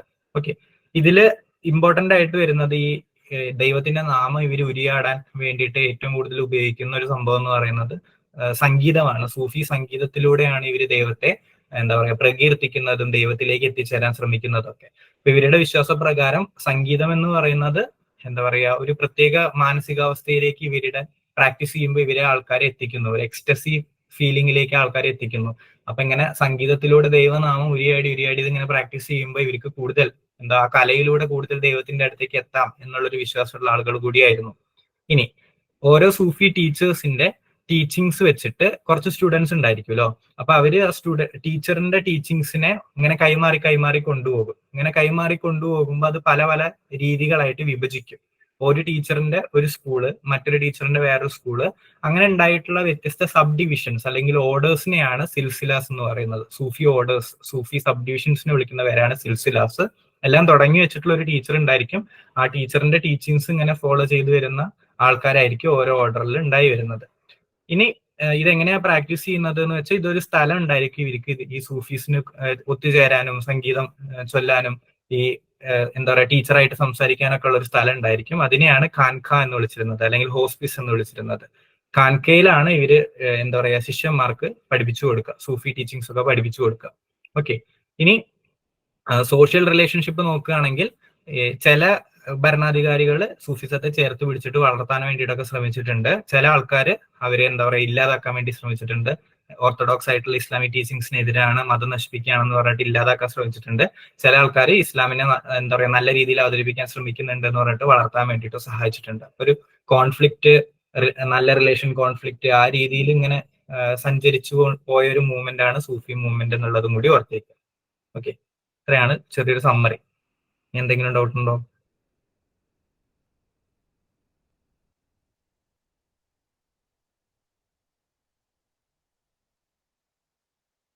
ഓക്കെ, ക്ലിയർ ആണെന്ന് വിശ്വസിക്കുന്നു. ആണെങ്കിൽ നമുക്ക് ലാസ്റ്റത്തിലേക്ക് പോവാം. താവോയിസം അല്ലെങ്കിൽ ഡാവോയിസം എന്ന് പറയും, DAO, രണ്ടും വിളിക്കാറുണ്ട് കേട്ടോ ഇതിനെ. രണ്ടിന്റെ ബേസിസിൽ ചോദ്യം ചോദിച്ചാൽ ഒരേ കാര്യത്തെ തന്നെയാണ് സൂചിപ്പിക്കുന്നത് എന്നുള്ളത് ഓർത്ത് വെക്കും. ഓക്കെ, ഇതുവരെ നമ്മൾ കണ്ട കാര്യങ്ങളെല്ലാം ഒരു റിലീജിയസ് ടച്ച് ഉള്ള, അല്ലെങ്കിൽ ഇന്നും നമുക്ക് ഇത് പ്രാക്ടീസ് ചെയ്യുന്ന ആൾക്കാരെ കാണാൻ പറ്റും. ഈ താവോയിസം അല്ലെങ്കിൽ ഡാവോയിസം എന്ന് പറയുന്നത് എക്സ്റ്റിൻറ്റ് ആയിക്കൊണ്ടിരിക്കുന്ന ഒരു പ്രാക്ടീസ് ആണ്. റിലീജിയൻ ആണോ എന്ന് പറയാൻ പറ്റുമോ എന്ന് എനിക്കറിയില്ല. ഇത് ബേസിക്കലി ഒരു ഫിലോസഫിയാണ്. ആദ്യം ഒരു റിലീജിയൻ ആയിരുന്നു, ഇത് ശക്തമായിട്ട് ഫോളോ ചെയ്തിരുന്ന കുറെ ആൾക്കാരൊക്കെ ഉണ്ടായിരുന്നു. പക്ഷെ ഇന്ന് ഇത് എന്താ പറയാ ഇല്ലാതായിക്കൊണ്ടിരിക്കുന്ന, അത്ര പ്രസിദ്ധമല്ലാത്ത ഒരു മൂവ്മെന്റ് ആണ് ഈ താവോയിസം അല്ലെങ്കിൽ ദാവോയിസം എന്ന് പറയുന്നത്. ഇത് മനസ്സിലാക്കുക എന്ന് പറയുന്നത് കുറച്ച് ബുദ്ധിമുട്ടാണ്, കാരണം ഫിലോസഫിക്കൽ കൺസെപ്റ്റ് ആണ്. എന്താണ് താവോ അല്ലെങ്കിൽ ദാവോ എന്നുള്ള വാക്കുകൊണ്ട് ഉദ്ദേശിക്കുന്നതെന്ന് ഇത് ഉണ്ടാക്കിയ ആളും കൃത്യമായിട്ട് പറഞ്ഞിട്ടില്ല, ഒരു ഡെഫിനിഷൻ കൊടുത്തിട്ടില്ല എന്നുള്ളതാണ് ഇതിന്റെ ഒരു പ്രത്യേകത. അപ്പോൾ ആരാണ് ഉണ്ടാക്കിയത്? കുറെ ആൾക്കാരുടെ പേര് പറയാറുണ്ട് താവോയിസം അല്ലെങ്കിൽ ദാവോയിസം എന്ന് പറയുന്ന ഫിലോസഫിയെ കുറിച്ച് സംസാരിക്കുമ്പോൾ. ചൈനയിലാണ് ഇതിന്റെ ഒറിജിൻ, ഈ താവോയിസ്റ്റ് ഫിലോസഫിയുടെ ഒറിജിൻ വരുന്നത് ചൈനയിലാണ്. ഈ തായ്ചി എന്ന് പറയുന്ന ഒരു മാർഷൽ ആർട്സ് മൂവ്മെന്റ് ഉണ്ടായിരിക്കും, വളരെ സ്ലോ ആയിട്ട് ഇങ്ങനെ ശരീരമൊക്കെ അനക്കിയിട്ട് ചെയ്യുന്ന ഒരു മൂവ്മെന്റ്. അതൊക്കെ ഈ താവോയിസം ഫിലോസഫി ആസ്പദമാക്കിയിട്ടുള്ളതാണ്. ഓക്കെ, അപ്പോ ചൈനയിലാണ് ഈ ഒരു ഫിലോസഫി ഉണ്ടായിരുന്നത്. കൺഫ്യൂഷ്യസിന്റെ ഫിലോസഫി കേട്ടിട്ടുണ്ടായിരിക്കും ചില ആൾക്കാർ, അല്ലെങ്കിൽ കൺഫ്യൂഷ്യസ് എന്ന് പറഞ്ഞ വ്യക്തിനെ കേട്ടിട്ടുണ്ടായിരിക്കും. ഈ ചൈനയിൽ ഡോമിനേറ്റ് നിന്നിരുന്ന രണ്ട് ഫിലോസഫീസ് ആയിരുന്നു, ഒന്ന് കൺഫ്യൂഷ്യസിന്റെ ഫിലോസഫിയും രണ്ട് താവോയിസം എന്ന് പറയുന്നത്. അപ്പോ പ്രസിദ്ധമായി എന്താ പറയാ മോഡേൺ കൾച്ചേഴ്സിനൊക്കെ സ്വാധീനിച്ചത് കൂടുതൽ കൺഫ്യൂഷ്യസിന്റെ ഫിലോസഫി ആണെന്ന് വേണമെങ്കിൽ പറയാം. അപ്പോൾ ഈ താവോയിസം ഉണ്ടാക്കിയ ആള് ലാവോസു ആണ്. അതായത് ഈ കൺഫ്യൂഷ്യസിന്റെ ഫിലോസഫി ഉണ്ടാക്കിയ ആള് കൺഫ്യൂഷ്യസ് ആണെന്ന് പറയുന്നത് പോലെ താവോയിസം ഉണ്ടാക്കിയ ആളെന്ന് പറയപ്പെടുന്നത് ലാവോസു. ചില ആൾക്കാര് ലാവോസി എന്നും വിളിക്കുക. ഈ രണ്ട് സ്പെല്ലിങ്ങിലും ഈ ഒരു താവോയിസ്റ്റ് മൂവ്മെന്റിന്റെ ഒറിജിൻ അല്ലെങ്കിൽ ക്രിയേറ്ററിനെ വിശേഷിപ്പിക്കാറുണ്ട്. ഇദ്ദേഹം ഒരു ചൈനീസ് ഫിലോസഫർ ആയിരുന്നു.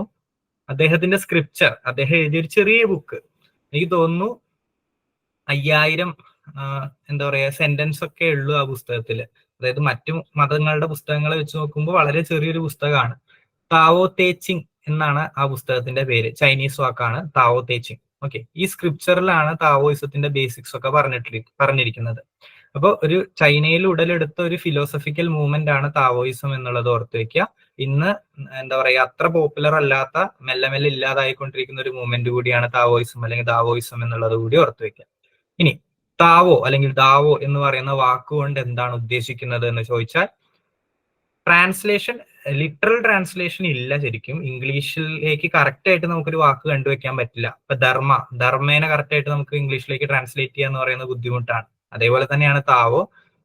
ഒരു റഫ് ട്രാൻസ്ലേഷൻ എന്ന് പറയുന്നത് ദ വേ, ശരിയായ വഴി എന്നുള്ളൊരർത്ഥം.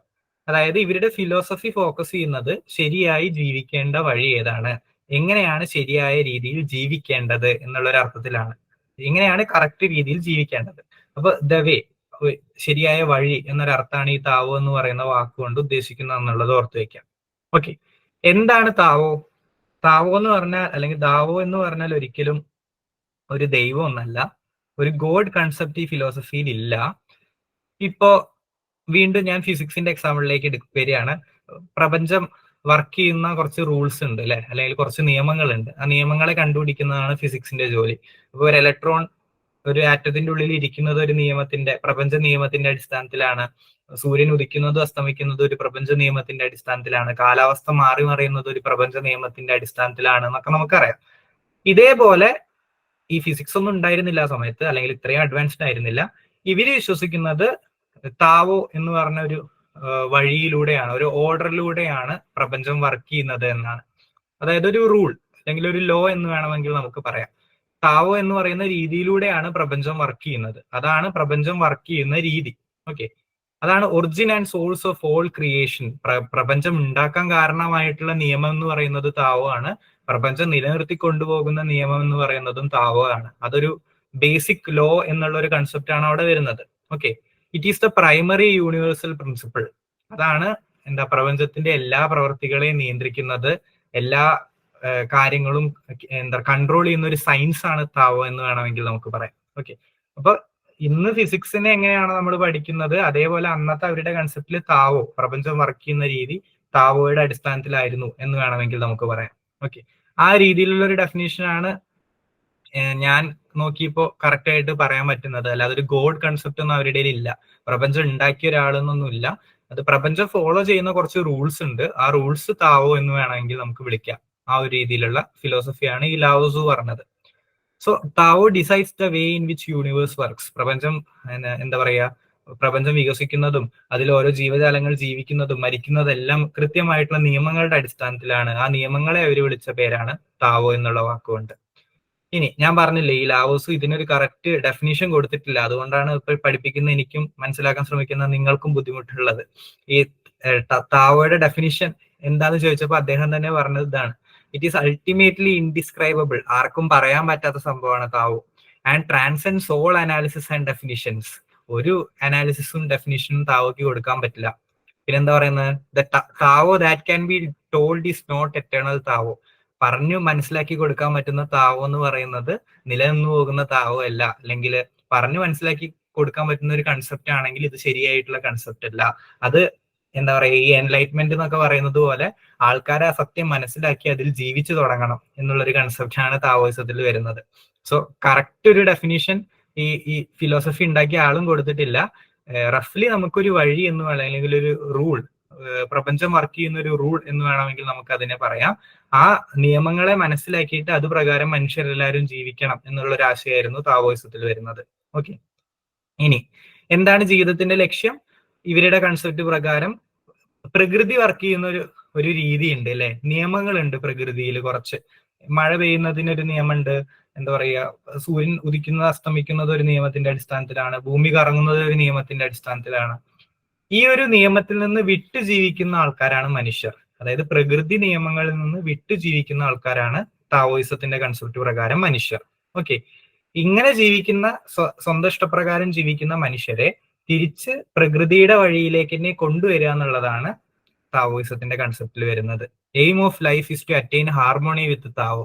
നമ്മൾ ഹിന്ദുയിസത്തിന്റെ കൺസെപ്റ്റില് ബ്രാഹ്മണ അല്ലെങ്കിൽ പരബ്രഹ്മ എന്ന് പറയുന്ന ഒരു ശക്തിയിലേക്ക് തിരിച്ച് ലയിക്കുന്നതാണ് എല്ലാ മനുഷ്യന്റെയും പർപ്പസ് എന്ന് പറഞ്ഞതുപോലെ, ഈ താവോ എന്ന് പറയുന്ന യൂണിവേഴ്സിന്റെ ലോയെ, യൂണിവേഴ്സിന്റെ നിയമത്തെ തിരിച്ചറിഞ്ഞ് അതിലേക്ക് തിരിച്ചു പോകുക എന്നുള്ളതാണ്, അത് പ്രകാരം ജീവിക്കുക എന്നുള്ളതാണ് ഓരോ മനുഷ്യന്റെയും എന്താ പറയുക പർപ്പസ്.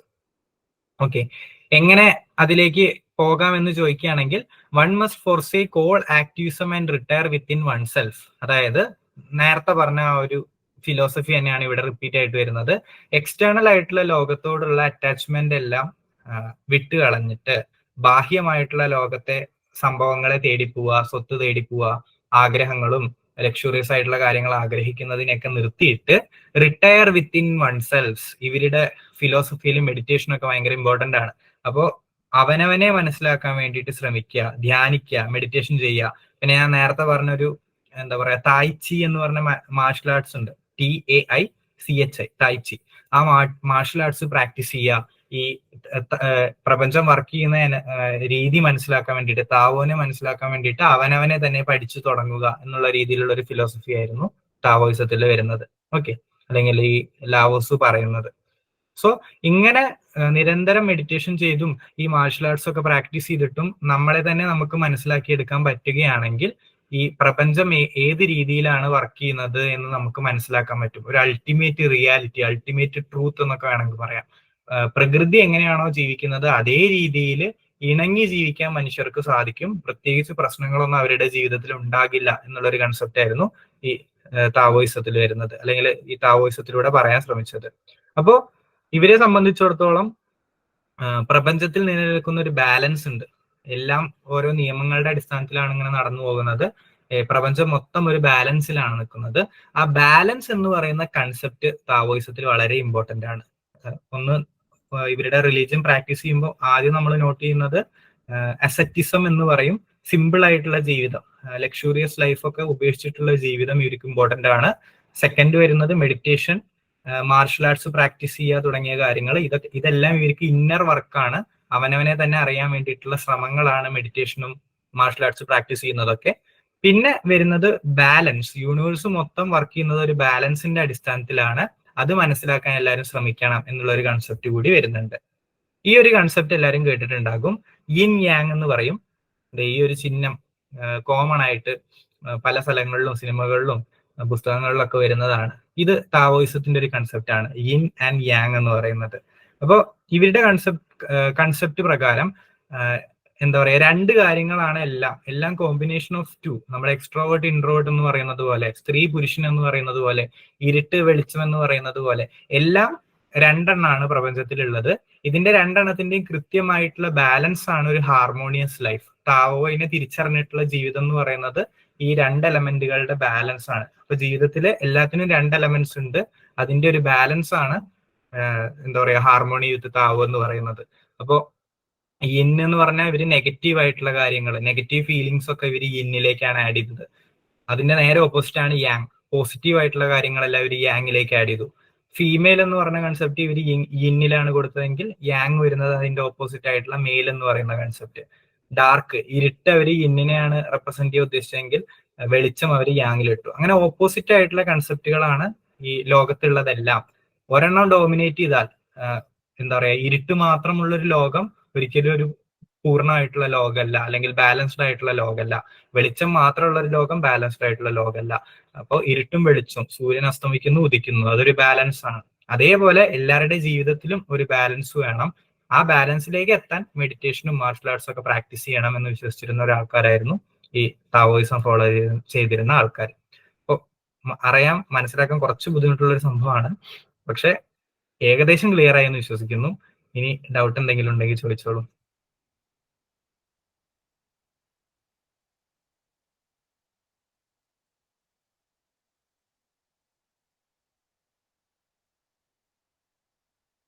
ഓക്കെ, ക്ലിയർ ആയോ? ക്ലിയർ ആയെന്ന് വിശ്വസിക്കുന്നു. യെസ്. അപ്പൊ ഇത്രയുള്ള സംഭവം. പ്രപഞ്ചം വർക്ക് ചെയ്യുന്ന ഒരു ലോ ഉണ്ട്, താവോ എന്ന് പറയുന്ന ഒരു റൂൾ. മോഡേൺ സയൻസിൽ ഫിസിക്സ് എന്ന് വിളിക്കുന്നു. ഇവർക്ക് ആ സമയത്ത് ഫിസിക്സിനൊന്നും അറിയുന്നുണ്ടായിരുന്നില്ല, അപ്പൊ അവര് താവോ എന്ന് വിളിച്ചിട്ടുണ്ടാവും. അപ്പൊ ആ രീതിയിൽ എല്ലാവരും ജീവിക്കാൻ പഠിക്കണം. അതൊരു ബാലൻസ് ആണ്.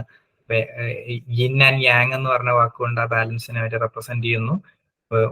പൂർണ്ണമായിട്ട് ഒരു വശത്തേക്ക് നമ്മുടെ ജീവിതം പോകരുത്, എല്ലാത്തിന്റെയും ബാലൻസിലൂടെ ലൈഫിനെ മുന്നോട്ട് കൊണ്ടുപോകണം എന്ന് പറയുന്ന ഒരു കൺസെപ്റ്റ്. അത്രേ ഉള്ളൂ. ഓക്കെ, അപ്പൊ അതിലൂടെ നമ്മുടെ പേഴ്സണാലിറ്റി മൊഡ്യൂൾ തീർന്നിരിക്കുകയാണ്. ഈസ്റ്റേൺ പെർസ്പെക്റ്റീവ്സ് ഫിനിഷ് ആയിരിക്കുകയാണ്. സോ ഒരുപാട് പേഴ്സണാലിറ്റി തിയറീസ് വെസ്റ്റേൺ പെർസ്പെക്റ്റീവിൽ തുടങ്ങി വളരെ ഫിലോസഫിക്കൽ ആയിട്ടുള്ള കുറെ വെസ്റ്റേൺ പെർസ്പെക്റ്റീവ്സ് നമ്മൾ നോക്കി. പിന്നെ റിലീജിയനോട് ചേർന്ന് നിൽക്കുന്ന കുറെ ഈസ്റ്റേൺ പെർസ്പെക്റ്റീവ്സ് ഒക്കെ നോക്കി അവസാനം പേഴ്സണാലിറ്റി മൊഡ്യൂൾ തീർന്നിട്ടുണ്ട്. ഓക്കെ, ഇനി നിങ്ങൾക്ക് ഞാൻ എടുക്കാൻ പോകുന്നത് സൈക്കോപെത്തോളജി ആണ്. സൈക്കോപെത്തോളജി എന്ന് പറയുമ്പോൾ എന്തിനെ കുറിച്ചാണ് സൂചിപ്പിക്കുന്നത്? ആ പേരിൽ തന്നെ ഉണ്ട്, മാനസിക രോഗങ്ങളെ കുറിച്ചിട്ട് പഠിക്കുന്ന ഒരു ഫീൽഡാണ് സൈക്കോപെത്തോളജി എന്നോ അബ്നോർമൽ സൈക്കോളജി എന്നോ ക്ലിനിക്കൽ സൈക്കോളജി എന്നൊക്കെ വിളിക്കുന്ന ഒരു ശാഖയാണത്. അപ്പോൾ ഈ മെന്റൽ ഇൽനെസസിനെ കുറിച്ചാണ് കൂടുതൽ നമ്മൾ അതിൽ ഡിസ്കസ് ചെയ്യുന്നതും മനസ്സിലാക്കാൻ വേണ്ടിയിട്ട് ശ്രമിക്കുന്നത്. ഓക്കെ, ഇതില് നിങ്ങളുടെ സിലബസിൽ ആഡ് ചെയ്തിട്ടുള്ള അല്ലെങ്കിൽ പുതിയ സിലബസിൽ വരുന്നത് ഫസ്റ്റ് വരുന്നത് കേസ് ടേക്കിംഗ് ആണ്. ബാക്കിയുള്ള DSM ICD തുടങ്ങിയ കാര്യങ്ങളൊക്കെ നിങ്ങൾ ഓൾറെഡി പഠിച്ചതാണെന്ന് ഞാൻ വിശ്വസിക്കുന്നു. സോ നമുക്ക് കേസ് ടേക്കിംഗ് പ്രാക്ടീസസ് എന്ന് പറഞ്ഞ സെക്ഷൻ തന്നെ സ്റ്റാർട്ട് ചെയ്യാം. കേസ് ടേക്കിംഗ് പ്രാക്ടീസസ് എന്ന് പറയുന്ന സെഷൻ, അതിൽ MSc എന്ന് പറയുന്ന ടോപ്പിക്കിൽ നിന്ന് നമുക്ക് സ്റ്റാർട്ട് ചെയ്യാം. അപ്പോൾ സൈക്കോപെത്തോളജി എന്താണെന്ന് ചോദിച്ചാൽ അബ്നോർമൽ ബിഹേവിയർ അല്ലെങ്കിൽ മാനസിക രോഗങ്ങൾ, മെന്റൽ ഇൽനെസ്, അതിന്റെ ഒറിജിൻ, അതിന്റെ കാരണങ്ങൾ, അതിന്റെ ട്രീറ്റ്മെന്റ്, ഇതിനെ കുറിച്ചൊക്കെ പഠിക്കുന്ന ഒരു മേഖലയാണ് നമ്മൾ ജനറലി സൈക്കോപെത്തോളജി എന്ന് വിളിക്കുന്നത്. ഓക്കെ, ഇത്ര മാത്രം മനസ്സിലാക്കി വെക്കുക. അതില് എങ്ങനെയാണ് DSM ആൻഡ് ICD ഒക്കെ എന്തിനാണ്? ഈ രോഗങ്ങളെല്ലാം ഡയഗ്നോസ് ചെയ്യാനും രോഗങ്ങളെല്ലാം കണ്ടുപിടിക്കാനും അതിനെ ക്ലാസിഫൈ ചെയ്യാനൊക്കെ വേണ്ടിയിട്ട് ഒരു ഗൈഡ് വേണം, അല്ലെ? നമുക്ക് ഓരോ വാക്കും മനസ്സിലാക്കാൻ ഒരു ഡിക്ഷണറി വേണ്ടേ, അതിന്റെ അർത്ഥം മനസ്സിലാക്കാൻ. അതേപോലെ പ്രാക്ടീസ് ചെയ്യുന്ന ക്ലിനിക്കൽ സൈക്കോളജിസ്റ്റുകളും സൈക്കാട്രിസ്റ്റുകളൊക്കെ യൂസ് ചെയ്യുന്ന ഒരു ഗൈഡാണ് DSM ആൻഡ് ICD. ഇനി നിങ്ങൾ നോക്കാൻ പോകുന്ന കേസ് ടേക്കിംഗ് പ്രാക്ടീസസ് എന്ന് പറയുന്നത് ഇങ്ങനെ സങ്കല്പിക്കുക, നിങ്ങളൊരു സൈക്കോളജിസ്റ്റോ ഡോക്ടറോ ആണ്, നിങ്ങളുടെ മുന്നിലേക്ക് ഒരു പേഷ്യന്റ് വരുന്നു. ആ വ്യക്തി എന്ന് പറയുന്നത് ഒരു ഇൻഡിവിജ്വൽ കേസ് ആണ്, അല്ലെ? എന്നെ പഠിപ്പിച്ച സാർ എപ്പോഴും പറയും, നീ ഒരു സൈക്കോളജിസ്റ്റ് ആവുന്ന നിമിഷം തൊട്ടിട്ട് നിന്റെ ചുറ്റിലുള്ള മനുഷ്യരെല്ലാം ഒരു കേസായിട്ട് നീ കൺസിഡർ ചെയ്യണം. നീ ഒരു ഡിറ്റക്റ്റീവ് ആണ്, എല്ലാം നീ അന്വേഷിക്കുന്ന കേസുകളാണ്, ആ രീതിയിൽ നീ കൺസിഡർ ചെയ്യണം എന്ന് പറഞ്ഞിട്ടുണ്ടായിരുന്നു ഈ ക്ലിനിക്കൽ സൈക്കോളജി ഇന്റേൺഷിപ്പ് ചെയ്ത് കൊടുത്ത സാർ. അപ്പൊ ആ ഒരു മീനിങ് തന്നെയാണ് ഇവിടെ വരുന്നത്. നമ്മുടെ മുന്നിൽ വരുന്ന ഒരു പേഷ്യന്റ് എന്ന് പറയുന്നത് നമ്മൾ എടുക്കേണ്ട ഒരു കേസാണ്. ഓക്കെ, ആ പേഷ്യന്റിന് ഒരുപാട് പ്രശ്നങ്ങളുണ്ട്, അതിന് സൊല്യൂഷൻ കണ്ടെത്തുകയാണ് നമ്മൾ ചെയ്യേണ്ടത്. അപ്പോൾ ആ ഒരു പേഷ്യന്റിന്റെ പ്രശ്നങ്ങൾ മനസ്സിലാക്കാൻ വേണ്ടിയിട്ട് നമ്മൾ ഉപയോഗിക്കുന്ന കുറച്ച് ടെക്നിക്സ് ഉണ്ട്, അല്ലെങ്കിൽ കുറച്ച് എന്താ പറയുക ടൂൾസ് ഉണ്ട്. അത് കുറച്ച് എങ്ങനെ ആ പേഷ്യന്റിന്റെ ഹിസ്റ്ററി മനസ്സിലാക്കാൻ വേണ്ടിയിട്ട് ശ്രമിക്കുന്ന കുറച്ച് ടൂൾസ് ഉണ്ട്. ആ അത്തരത്തിലുള്ള ടൂൾസിനെ മൊത്തം വിളിക്കുന്ന പേരാണ് കേസ് ടേക്കിംഗ് പ്രാക്ടീസസ്. സോ ഒരു പേഷ്യന്റിനെ മനസ്സിലാക്കാൻ വേണ്ടിയിട്ട് ഒരു ഡോക്ടറിന്റെ കയ്യിലുള്ള കുറച്ച് ടൂൾസ് ആണ് കേസ് ടേക്കിംഗ് പ്രാക്ടീസസ് എന്ന് പറയുന്നത്. അതിൽ ആദ്യം വരുന്നതാണ് മെന്റൽ സ്റ്റാറ്റസ് എക്സാമിനേഷൻ. പേര് സൂചിപ്പിക്കുന്നത് പോലെ തന്നെ മാനസികാവസ്ഥ എങ്ങനെയാണ്, ആ വ്യക്തിയുടെ പ്രസന്റ് മാനസികാവസ്ഥ, ഇപ്പോഴുള്ള മാനസികാവസ്ഥ എങ്ങനെയാണെന്ന് മനസ്സിലാക്കാൻ വേണ്ടിയിട്ടുള്ള കുറച്ച് ചോദ്യങ്ങളായിരിക്കും മെന്റൽ സ്റ്റാറ്റസ് എക്സാമിനേഷനിൽ ഉണ്ടായിരിക്കുക. നമുക്ക് ഫിസിക്കൽ ഇൽനെസ് ആയിട്ട് കമ്പയർ ചെയ്യാം. നിങ്ങൾ ഒരു പനി വരുന്നു, ചുമ വരുന്നു, ജലദോഷം വരുന്നു, നിങ്ങൾ ഒരു ഡോക്ടറെ കാണാൻ പോവുകയാണെങ്കിൽ ഡോക്ടർ ആദ്യം എന്താ ചെയ്യുക? സ്റ്റെതസ്കോപ്പ് വെച്ചിട്ട് നിങ്ങളുടെ ഹാർട്ട് ബീറ്റ് മെഷർ ചെയ്യാൻ വേണ്ടിയിട്ട് ശ്രമിക്കും, അല്ലെങ്കിൽ നിങ്ങളുടെ പൾസ് മെഷർ ചെയ്യാൻ വേണ്ടിയിട്ട് ശ്രമിക്കും, BP നോർമൽ അല്ലേ എന്ന് നോക്കും, കണ്ണ് തുറന്നു നോക്കും, അല്ലെങ്കിൽ എന്താ പറയാ വായ തുറക്കാൻ പറയും, നാക്ക് പുറത്തേക്ക് ഇടാൻ പറയും. ഇതെല്ലാം ഡോക്ടറിന്റെ പ്രിലിമിനറി ഡയഗ്നോസിസ് ആണ് അല്ലെ. നിങ്ങളുടെ സിംറ്റംസ് കൂടുതൽ മനസ്സിലാക്കാൻ വേണ്ടിയിട്ട് ആ ഡോക്ടർ ശ്രമിക്കുകയാണ്, ശരിയായ രോഗത്തിലേക്ക് എത്താൻ വേണ്ടിയിട്ട് ആ ഡോക്ടർ ശ്രമിക്കുകയാണ്.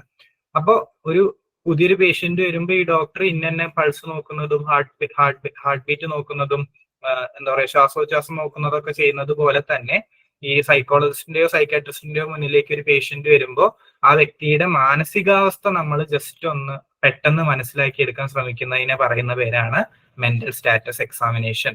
അത് ഒരു ചോദ്യോത്തരങ്ങളിലൂടെ ആയിരിക്കും നമ്മൾ മനസ്സിലാക്കാൻ വേണ്ടിയിട്ട് ശ്രമിക്കുക. ഒരു ഡോക്ടർ ആണെങ്കിൽ ആ പേഷ്യന്റിന്റെ അടുത്ത് പോയി നിൽക്കും, എന്നിട്ട് പേഷ്യന്റിനോട് കുറച്ച് കാര്യങ്ങൾ ഇങ്ങനെ ചോദിക്കും. അതിലൂടെ ആ പേഷ്യന്റിന്റെ മാനസികാവസ്ഥ ഇപ്പൊ എങ്ങനെയാണെന്ന് നമ്മൾ മനസ്സിലാക്കാൻ വേണ്ടിയിട്ട് ശ്രമിക്കും.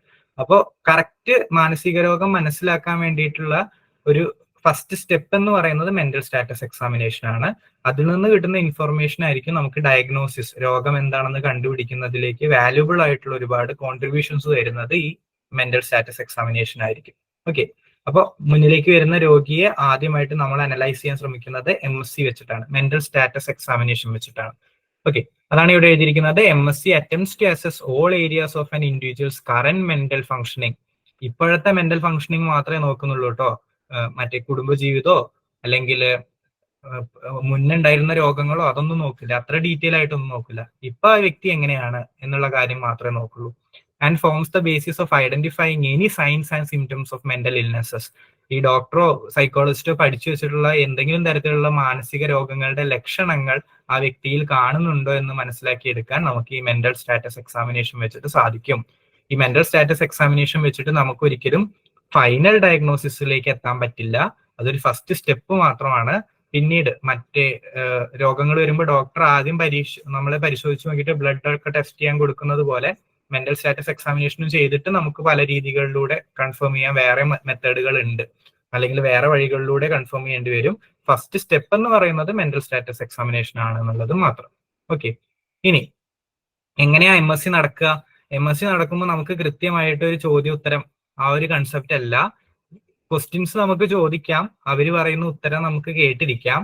അതിനുപരി ഈ സൈക്കോളജിസ്റ്റോ ഡോക്ടറോ ഒബ്സർവ് ചെയ്യുന്ന, ശ്രദ്ധിക്കുന്ന, ഈ രോഗിയുടെ പെരുമാറ്റത്തിൽ നിന്ന് മനസ്സിലാക്കിയെടുക്കുന്ന ഒരു ഡിറ്റക്റ്റീവ് മറ്റേ കേസ് അന്വേഷിക്കുന്നത് പോലെ തന്നെ ഈ വ്യക്തിയുടെ സ്വഭാവത്തിൽ നിന്ന് ഈ ഡോക്ടർക്ക് മനസ്സിലാകുന്ന, സംസാരിക്കുന്ന രീതിയിൽ നിന്ന് ഡോക്ടർക്ക് മനസ്സിലാകുന്ന എല്ലാ കാര്യങ്ങളും MScയിൽ ഇൻഫോർമേഷൻ ആയിട്ട് വരാം.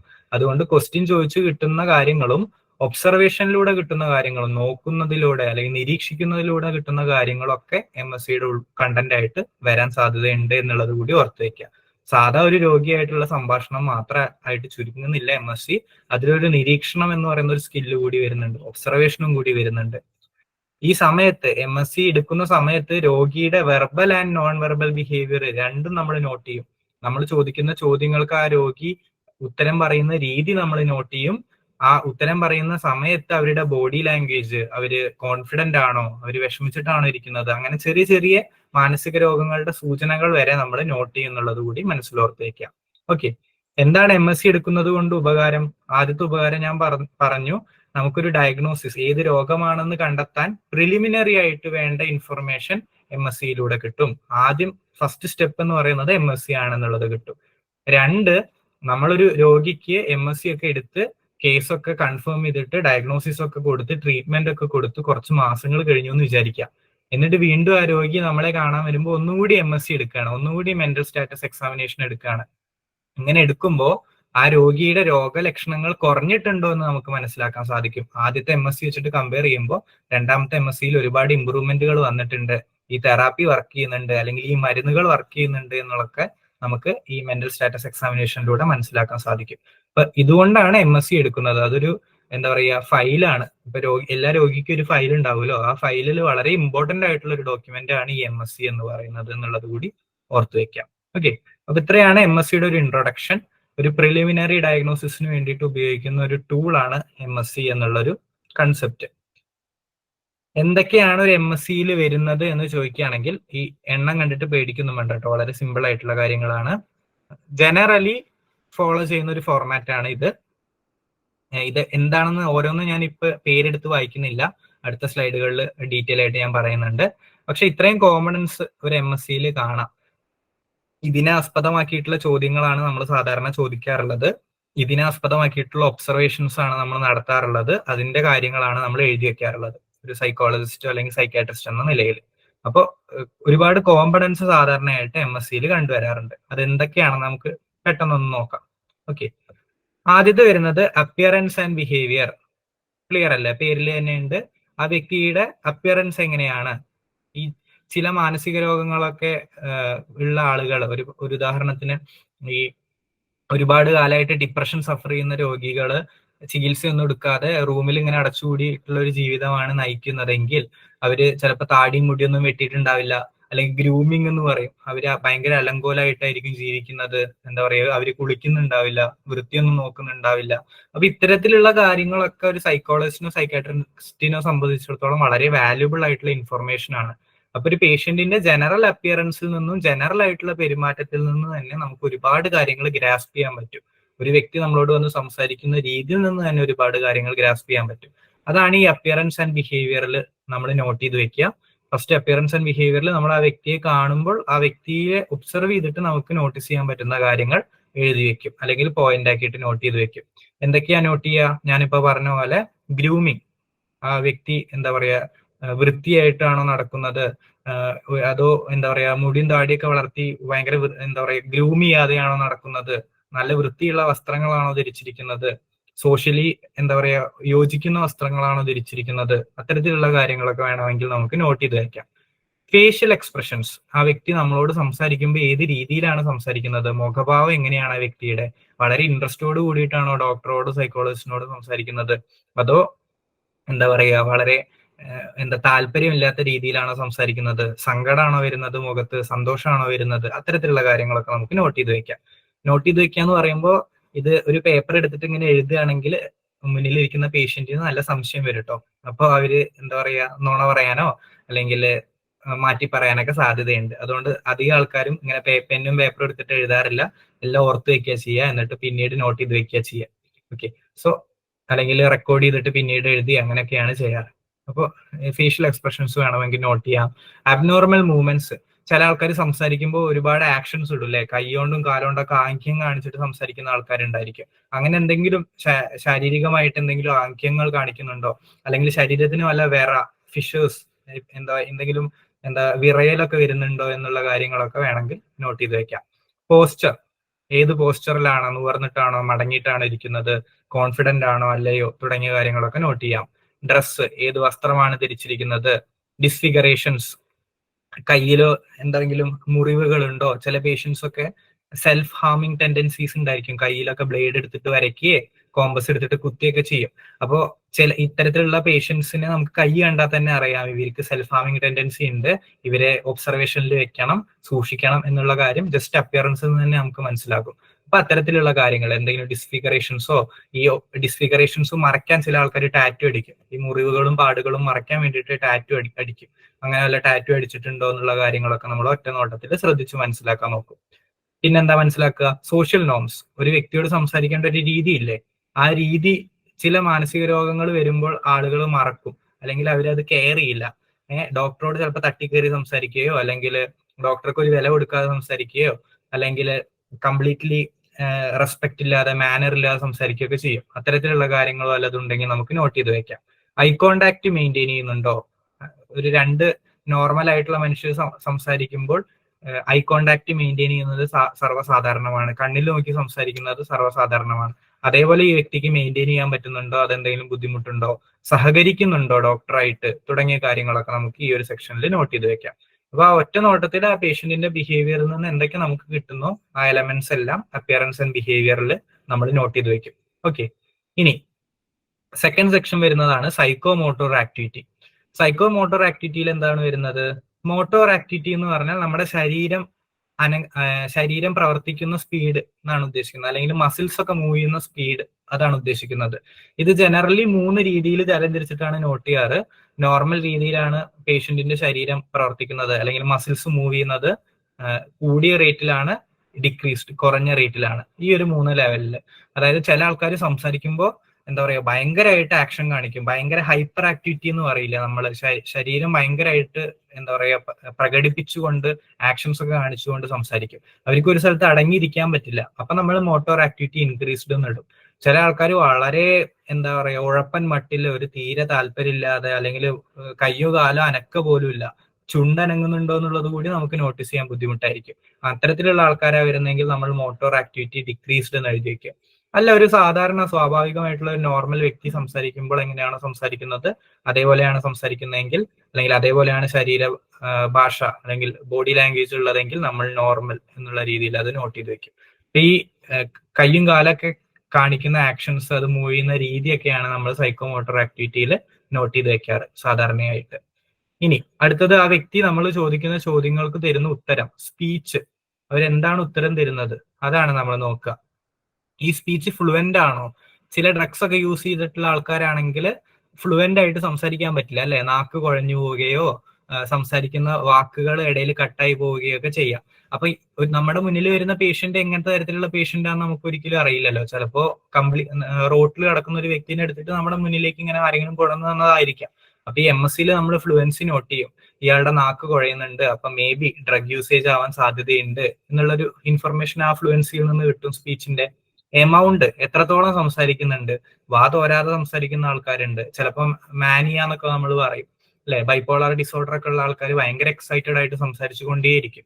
ആ എമൗണ്ട്, റേറ്റ്, എത്രത്തോളം സംസാരിക്കുന്നുണ്ട്, എത്രത്തോളം കണ്ടന്റ് സംസാരിക്കുന്നുണ്ട്, എത്ര സ്പീഡിൽ സംസാരിക്കുന്നുണ്ട് തുടങ്ങിയ കാര്യങ്ങളൊക്കെ നമുക്ക് നോട്ട് ചെയ്ത് വെക്കാം. ടോൺ, ഹാപ്പി ടോണിലാണോ, എന്താ പറയാ വളരെ കാമായിട്ടുള്ള ടോണിലാണോ, അഗ്രസീവ് ആയിട്ടാണോ സംസാരിക്കുന്നത്, അതോ വിഷമമുള്ള ടോണിലാണോ സംസാരിക്കുന്നത്, ആ ഒരു ഏത് രീതിയിലാണ്, ആ ഒരു ഇമോഷൻ എന്താണ് സ്പീച്ചിന്റെ പിന്നിലുള്ളത് എന്ന് നമുക്ക് വേണമെങ്കിൽ നോട്ട് ചെയ്ത് വെക്കാം. Volume of the spoken speech, ചിലവർ ഒച്ചത്തിൽ സംസാരിക്കും, ചിലവർ സൗണ്ടേ എടുക്കില്ല. ഇതെല്ലാം ചില മാനസിക രോഗങ്ങളുടെ ലക്ഷണങ്ങളാവാൻ സാധ്യതയുണ്ട്. ഓക്കെ, അപ്പോൾ ഈ ഏത് രീതിയിൽ, എത്ര സൗണ്ടിലാണ് സംസാരിക്കുന്നത് തുടങ്ങിയ കാര്യങ്ങളൊക്കെ വേണമെങ്കിൽ നമുക്ക് ഈ സെക്ഷനിൽ നോട്ട് ചെയ്ത് വെക്കാം. ഓക്കെ, അപ്പോൾ അതാണ് ഈ 3 സെക്ഷൻ. നെക്സ്റ്റ് വരുന്നത് മൂഡ് ആൻഡ് എഫക്റ്റ് ആണ്. മൂഡ് ആൻഡ് എഫക്റ്റ് എന്ന് പറയുമ്പോൾ എന്താണ്? ആ വ്യക്തിയുടെ എന്താ പറയാ മൂഡ് എന്ന് പറയുന്നത് എന്താ? മൂഡ് എന്ന് പറയുന്നത് സസ്റ്റെയിൻഡ് ആയിട്ട് നിലനിന്ന് പോകുന്ന വികാരങ്ങളെയാണ് മൂഡ് എന്ന് വിളിക്കുക. ഇപ്പൊ എന്റെ മൂഡ് ശരിയല്ല എന്ന് പറയുമ്പോൾ ഞാൻ ഉദ്ദേശിക്കുന്നത് കുറച്ച് മണിക്കൂറുകളായിട്ട് ഞാൻ ഒരു സാഡ് സ്റ്റേറ്റിലാണ്, അല്ലെങ്കിൽ കുറച്ച് ദിവസങ്ങളായിട്ട് ഞാൻ സാഡ് സ്റ്റേറ്റിലാണ്, കുറച്ച് ദിവസങ്ങളായിട്ട് ഞാൻ ഹാപ്പി സ്റ്റേറ്റിലാണ്. അതാണ് മൂഡ് എന്നുള്ള വാക്കുകൊണ്ട് ഉദ്ദേശിക്കുന്നത്. സസ്റ്റെയിൻഡ് ആയിട്ട് നിലനിന്ന് പോകുന്ന ഇമോഷണൽ സ്റ്റേറ്റ് ആണ് മൂഡ്. ഇൻ ജനറൽ നിങ്ങൾ എങ്ങനെ ഫീൽ ചെയ്യുന്നു എന്നുള്ള ചോദ്യമാണ് മൂഡിൽ വരിക. അഫക്റ്റ് എന്ന് പറഞ്ഞാൽ ആ നിമിഷം നിങ്ങൾ എങ്ങനെ ഫീൽ ചെയ്യുന്നു, അല്ലെ? ഡിപ്രഷനുള്ള ആൾ ചിലപ്പോൾ പൊട്ടി ചിരിച്ചേക്കാം. അത് ഡിപ്രഷനുള്ള ആളുടെ മൂഡ് എപ്പോഴും സാഡ് ആണ്, വിഷമത്തിലാണ് അയാളുടെ മൂഡ് ഇരിക്കുന്നത്. പക്ഷെ അയാളുടെ അഫക്റ്റ്, ആ നിമിഷത്തിലുള്ള അയാളുടെ ഇമോഷൻ എന്ന് പറയുന്നത് ഹാപ്പിനെസ് ആണ്. ഓക്കെ, അതാണ് മൂഡ് ആൻഡ് എഫക്റ്റ് തമ്മിലുള്ള വ്യത്യാസം. മൂഡ് എന്ന് പറയുന്നത് കുറച്ച് ദിവസങ്ങളായിട്ടോ കുറച്ച് മണിക്കൂറുകളായിട്ടോ നിങ്ങൾ എങ്ങനെയാണ് ഫീൽ ചെയ്യുന്നത് എന്നുള്ള ജനറൽ ആയിട്ടുള്ള ഒരു ചോദ്യത്തിന്റെ ഉത്തരമായിരിക്കും. എഫക്റ്റ് എന്ന് പറയുന്നത് നിങ്ങൾക്ക് ആ നിമിഷം എന്താണ് തോന്നുന്നത്, സന്തോഷമാണോ, സങ്കടമാണോ, എന്താ പറയുക ആങ്സൈറ്റി ആണോ, ഫ്രസ്ട്രേഷൻ ആണോ, അത്തരത്തിലുള്ള കാര്യങ്ങളെയൊക്കെ ആയിരിക്കും എഫക്റ്റിൽ നമ്മൾ മെൻഷൻ ചെയ്യുക. ഞാൻ പ്രാക്ടീസ് ചെയ്തിരുന്ന സമയത്ത് ചില പേഷ്യൻസ് ആൽക്കഹോളിക്സ് ആയിരിക്കും, ഭയങ്കരമായിട്ട് മദ്യപിക്കുന്ന ആൾക്കാരായിരിക്കും. അപ്പൊ അവര് ഹാപ്പി ലൈഫാണ്, അവരുടെ മൂഡ് എന്ന് പറയുന്നത് full happy, full on party mode, ഭയങ്കര സന്തോഷത്തോടെയാണ് അവർ ജീവിക്കുന്നത് മദ്യത്തിന്റെ സഹായത്തോടു കൂടി. വീട്ടുകാർ നിർബന്ധിച്ചിട്ടായിരിക്കും ചിലപ്പോൾ ഈ സൈക്കോളജിസ്റ്റിന്റെ അടുത്തേക്ക് കൊണ്ടുവരിക. ഓക്കെ, അപ്പൊ ആ സമയത്ത് അവർക്ക് ഭയങ്കര ഫ്രസ്ട്രേഷൻ ആയിരിക്കും. സൈക്കോളജിസ്റ്റിനെ കാണുമ്പോഴും ഡോക്ടറെ കാണുമ്പോഴും എനിക്കൊന്നും ഒരു കുഴപ്പമില്ല എന്നുള്ളൊരു സങ്കല്പമായിരിക്കും അവർക്ക് ഉണ്ടാവുക. അതുകൊണ്ട് നല്ല ദേഷ്യം അവർ പ്രകടിപ്പിക്കും. അപ്പൊ ഞാൻ MSc എടുക്കുന്നെങ്കിൽ ഞാൻ നോട്ട് ചെയ്യും, എഫക്റ്റ് എന്ന് പറയുന്നത് ആങ്കർ ആണ്. ആ നിമിഷം അവർ ഭയങ്കര ഫ്രസ്ട്രേഷൻ, ആങ്കർ ആണ് കാണിക്കുന്നത്. ഞാൻ ഫാമിലിയോട് ചോദിക്കും ചിലപ്പോ, എങ്ങനെയായിരുന്നു ഇവരുടെ എന്താ പറയാ കുറച്ച് ദിവസങ്ങളായിട്ട് ഇവർ ഹാപ്പി ആണോ, സാഡ് ആണോ, നിങ്ങൾ എന്തെങ്കിലും ശ്രദ്ധിച്ചിട്ടുണ്ടോ എന്നൊരു ജനറൽ ചോദ്യം ചിലപ്പോൾ ഞാൻ ഫാമിലിയോട് ചോദിക്കും. അപ്പൊ ഫാമിലി മെമ്പേഴ്സ് പറയും ആള് ഫുള്ള് ഹാപ്പി ആയിട്ടാണ് നടക്കുന്നത് എന്നാണ് പറയുന്നതെങ്കിൽ ഞാൻ മൂഡ് ഹാപ്പി എന്നുള്ള രീതിയിൽ എഴുതും. ആ രീതി, അതാണ് മൂഡ് ആൻഡ് എഫക്റ്റ് തമ്മിലുള്ള വ്യത്യാസം എന്നുള്ളത് ജസ്റ്റ് ഒന്ന് നോട്ട് ചെയ്ത് വെക്കാം. ഇതൊക്കെ നമ്മൾ MSc നോക്കാറുണ്ട്. ഇനി ഫോം ഓഫ് തോട്ട്, അതായത് സംസാരിക്കുന്ന കാര്യങ്ങൾ ഈ രോഗികൾക്ക് പല രീതിയിലായിരിക്കും പലരും പ്രകടിപ്പിക്കുക. ഫ്ലൈറ്റ് ഓഫ് ഐഡിയ എന്നാണ് നമ്മൾ അതിനെ ആ വാക്കുകൊണ്ട് ഉദ്ദേശിക്കുന്നത്. ഫ്ലൈറ്റ് ഓഫ് ഐഡിയ എന്താന്ന് വെച്ചാൽ, സംസാരിക്കുമ്പോൾ ഇപ്പൊ ഞാൻ സംസാരിക്കുമ്പോൾ എൻ്റെ വാക്കുകളും ആശയങ്ങളും തമ്മിലൊരു കണക്ഷൻ ഉണ്ടല്ലോ. ഞാൻ MScയെ പറ്റിയാണ് സംസാരിക്കുന്നതെന്ന് കൃത്യമായിട്ടുള്ള ബോധം എനിക്കുണ്ട്. ഞാൻ MScയെ പറ്റിയാണ് ചിന്തിക്കുന്നതെന്നുള്ള കൃത്യമായിട്ടുള്ള ബോധം എനിക്കുണ്ട്. എൻ്റെ വായിൽ നിന്ന് വരുന്ന ശബ്ദം അതിനെ കുറിച്ചാണുള്ള കൃത്യമായിട്ടുള്ള ബോധം എനിക്കുണ്ട്. ചില മാനസിക രോഗമുള്ള ആൾക്കാർക്ക് അത് ഉണ്ടായിരിക്കില്ല. അവര് മനസ്സിൽ ചിന്തിച്ചതായിരിക്കില്ല പറയുക, വേറെ എന്തെങ്കിലും കൺസെപ്റ്റ് ഒക്കെ ആയിരിക്കും അവർ സംസാരിക്കുക. അതിനെയാണ് ഫ്ലൈറ്റ് ഓഫ് ഐഡിയ എന്ന് പറയുന്നത്. അവരുടെ ആശയം അവർക്ക് ആശയവിനിമയം കമ്മ്യൂണിക്കേറ്റ് ചെയ്യാൻ പറ്റില്ല, ആശയം ഇങ്ങനെ പറന്നു പോകും. അതിനെയാണ് ഫ്ലൈറ്റ് ഓഫ് ഐഡിയ എന്ന് പറയുന്നത്. അതിൽ ടാൻജൻഷ്യാലിറ്റി ആൻഡ് സർക്കംസ്റ്റാൻഷ്യാലിറ്റി എന്ന് പറഞ്ഞ 2 കൺസെപ്റ്റുകൾ നമ്മൾ MSc നോട്ട് ചെയ്യാറുണ്ട്. ചില സമയത്ത് ക്വസ്റ്റ്യൻസ് വരാറുണ്ട്, ഈ മറ്റ് എക്സാംസിലൊക്കെ വരാറുണ്ട് കേട്ടോ. ഗവൺമെന്റ് എക്സാംസിന്റെ കാര്യത്തിൽ എനിക്ക് അറിയില്ല, ഇൻ ജനറൽ കോമ്പറ്റേറ്റീവ് എക്സാംസിൽ ചോദിക്കാറുണ്ട്. ടാൻജൻഷ്യാലിറ്റി എന്ന് പറഞ്ഞാൽ എന്താണ്? ടാൻജൻഷ്യാലിറ്റി എന്ന് പറഞ്ഞാൽ, ഇപ്പൊ എന്നോട് ചോദിക്കുകയാണ് രാവിലെ എന്താ കഴിച്ചതെന്ന് ചോദിക്കുകയാണ്. ഞാൻ ഒരു ബന്ധമില്ലാത്ത ഉത്തരം, രാവിലെ എന്താ കഴിച്ചതെന്ന് എന്നോട് ചോദിക്കുമ്പോൾ ഞാൻ പറയാണ് ഞാൻ 2 ലിറ്റർ പെട്രോൾ എന്റെ വണ്ടിയിൽ അടിച്ചിട്ടുണ്ട്. അപ്പൊ ചോദിച്ചതിനെ അല്ല ഉത്തരം പറയുന്നത്. അപ്പൊ അവിടെ ഫ്ലൈറ്റ് ഓഫ് ഐഡിയ ഉണ്ട്. ആ ഫ്ലൈറ്റ് ഓഫ് ഐഡിയ ഏതാണ് അവിടെ വരുന്നത്? ടാൻജൻഷ്യാലിറ്റി എന്ന് പറഞ്ഞ ഫ്ലൈറ്റ് ഓഫ് ഐഡിയ ആണ് വരുന്നത്. ചോദിച്ചതിന് ഉത്തരം പറയാതിരിക്കുമ്പോഴാണ് നമ്മൾ ടാൻജൻഷ്യാലിറ്റി ഉള്ള പേഷ്യന്റ് ആണ് എന്ന് പറയുന്നത്. ടാൻജൻഷ്യാലിറ്റി എന്ന് പറയുന്നത് നോട്ട് ചെയ്തിടുന്നത്. ഓക്കെ. സർക്കംസ്റ്റൻഷ്യാലിറ്റി എന്ന് പറഞ്ഞാൽ ചോദിച്ചതിന് ഉത്തരം പറയും, പക്ഷെ ആ ഉത്തരത്തിലേക്ക് എത്താൻ കുറച്ച് സമയം എടുക്കും. ഇപ്പൊ രാവിലെ എന്താണ് കഴിച്ചതെന്ന് എന്നോട് ചോദിക്കുകയാണെങ്കിൽ, രാവിലെ ഞാൻ 6 മണിക്ക് എണീക്കാറുണ്ട്. 6 മണിക്ക് എണീച്ചിട്ട് ഞാൻ എന്താ പറയാ, മാവ് എടുത്തിട്ട് ഞാൻ പാത്രം കഴുകിയിട്ട് അടുപ്പിൽ വെക്കും. എന്നിട്ട് അടുപ്പിൽ വെച്ചിട്ട് ദോശ ചുട്ടും. ദോശ ചുട്ട ശേഷം ഞാൻ കടയിൽ പോയിട്ട് ഉള്ളി വാങ്ങും. ഇങ്ങനെ ഒരു 10 മിനിറ്റ് സംസാരിച്ച് ലാസ്റ്റ് അയാൾ പറയും ഞാൻ ദോശയാണ് കഴിക്കുക. അപ്പൊ ചോദിച്ച ചോദ്യത്തിനുള്ള ഉത്തരം നിങ്ങൾക്ക് കിട്ടും, പക്ഷെ എക്സ്ട്രാ ഡീറ്റെയിൽസ് ആഡ് ചെയ്തിട്ട് വളഞ്ഞ വഴിയൊക്കെ ഇങ്ങനെ ചുറ്റി പോയിട്ട് അവസാനം ഉത്തരത്തിലേക്ക് എത്തും. അതിനെയാണ് നമ്മൾ സർക്കംസ്റ്റാൻഷ്യാലിറ്റി എന്ന് പറയുന്നത്. ഓക്കെ.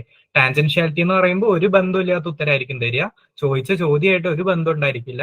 സർക്കംസ്റ്റൻഷ്യാലിറ്റി എന്ന് പറയുമ്പോൾ ചോദിച്ച ചോദ്യമായിട്ട് ബന്ധമൊക്കെ ഉണ്ടായിരിക്കും, പക്ഷെ വളരെ വിശദീകരിച്ച് ആവശ്യമില്ലാത്ത ഡീറ്റെയിൽസ് ഒക്കെ ആഡ് ചെയ്തിട്ട്, ചില വയസ്സായ ആൾക്കാരോടൊക്കെ സംസാരിക്കുമ്പോൾ ശ്രദ്ധിച്ചിട്ടുണ്ടോ, ഭയങ്കര ഡീറ്റെയിൽ ആയിട്ട് ഇങ്ങനെ പറയും. അതേപോലെ ആവശ്യമില്ലാത്ത ഡീറ്റെയിൽസ് ഒക്കെ ആഡ് ചെയ്തിട്ട് സംസാരിച്ചിട്ടായിരിക്കും ഒരു ഉത്തരത്തിലെത്തുക. അതിനെയാണ് സർക്കംസ്റ്റൻഷ്യാലിറ്റി എന്ന് പറയുന്നത്. ഓക്കെ.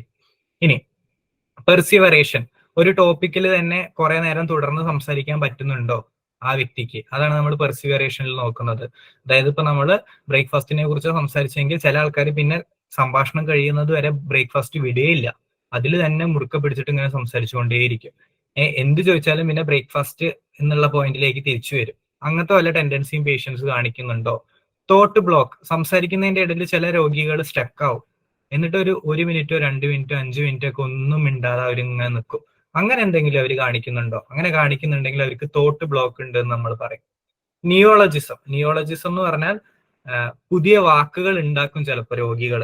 നമ്മൾ ഇതുവരെ ഡിക്ഷണറിയിലോ സംഭാഷണത്തിലോ ഒന്നും കേൾക്കാത്ത വാക്കുകൾ രോഗികളുടെ എന്താ പറയാ വായിൽ നിന്ന് വരും.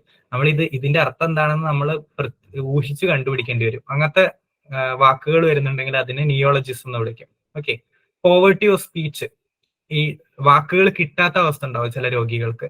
പറയണമെന്നുണ്ടായിരിക്കും പക്ഷെ പറയാൻ പറ്റില്ല, സ്റ്റട്ടറിങ് സ്റ്റാമറിങ് ഒക്കെ വരും. ഓക്കെ. അതിനെയാണ് പോവർട്ടി ഓഫ് സ്പീച്ച് എന്ന് പറയുന്നത്. ഇത്തരം കാര്യങ്ങളാണ് നമ്മൾ ഫോം ഓഫ് തോട്ടിൽ നോട്ട് ചെയ്ത് വെക്കുക. ഇങ്ങനെ എന്തെങ്കിലും പ്രത്യേകത അയാൾ സംസാരിക്കുമ്പോൾ ഉണ്ടോ എന്നുള്ള കാര്യങ്ങൾ നമ്മൾ ഇതിൽ നോട്ട് ചെയ്ത് വെക്കും. ജസ്റ്റ് ഓരോന്ന് എന്താണ് കൺസെപ്റ്റ് എന്നുള്ളത് ജസ്റ്റ് മാത്രം ഒന്ന് മനസ്സിലാക്കി വെച്ചാൽ മതി. ഡൗട്ട് ഉണ്ടെന്ന് നിങ്ങൾ ലേറ്റർ ചോദിച്ചോ. ഇനി തോട്ട് കണ്ടന്റിൽ എന്താ വരിക? ഇങ്ങനെ സംസാരിക്കുമ്പോൾ ആളുടെ പ്രവണതകൾ നമുക്ക് മനസ്സിലാകും അല്ലെ? സൂസൈഡൽ ടെൻഡൻസി ഉണ്ടോ ഇയാൾ സംസാരിക്കുമ്പോൾ? ഇയാൾ എപ്പോഴും മരണത്തെ കുറിച്ച് സംസാരിക്കുന്നുണ്ടോ? മർഡർ ഇന്റൻഷൻസ്, ഇയാൾ ആരെങ്കിലും കൊല്ലാൻ പ്ലാൻ ഇട്ടിട്ടുണ്ടോ? അങ്ങനെ വല്ല സൂചനകളോ ഇയാൾ സംഭാഷണത്തിൽ തരുന്നുണ്ടോ? ഫ്യൂച്ചർ ആങ്സൈറ്റി, ചില ആൾക്കാർ ജോലി പോകുന്നതിന് കാര്യത്തെ കുറിച്ച് ഇങ്ങനെ സംസാരിച്ചുകൊണ്ടേയിരിക്കുകയാണ്. അപ്പൊ ഇയാൾക്ക് ഭാവിയെ കുറിച്ച് ഒരു ആങ്സൈറ്റി ഉണ്ട് എന്നുള്ളൊരു പോയിന്റ് സൈക്കോളജിസ്റ്റിനും ഡോക്ടറിനും കിട്ടും.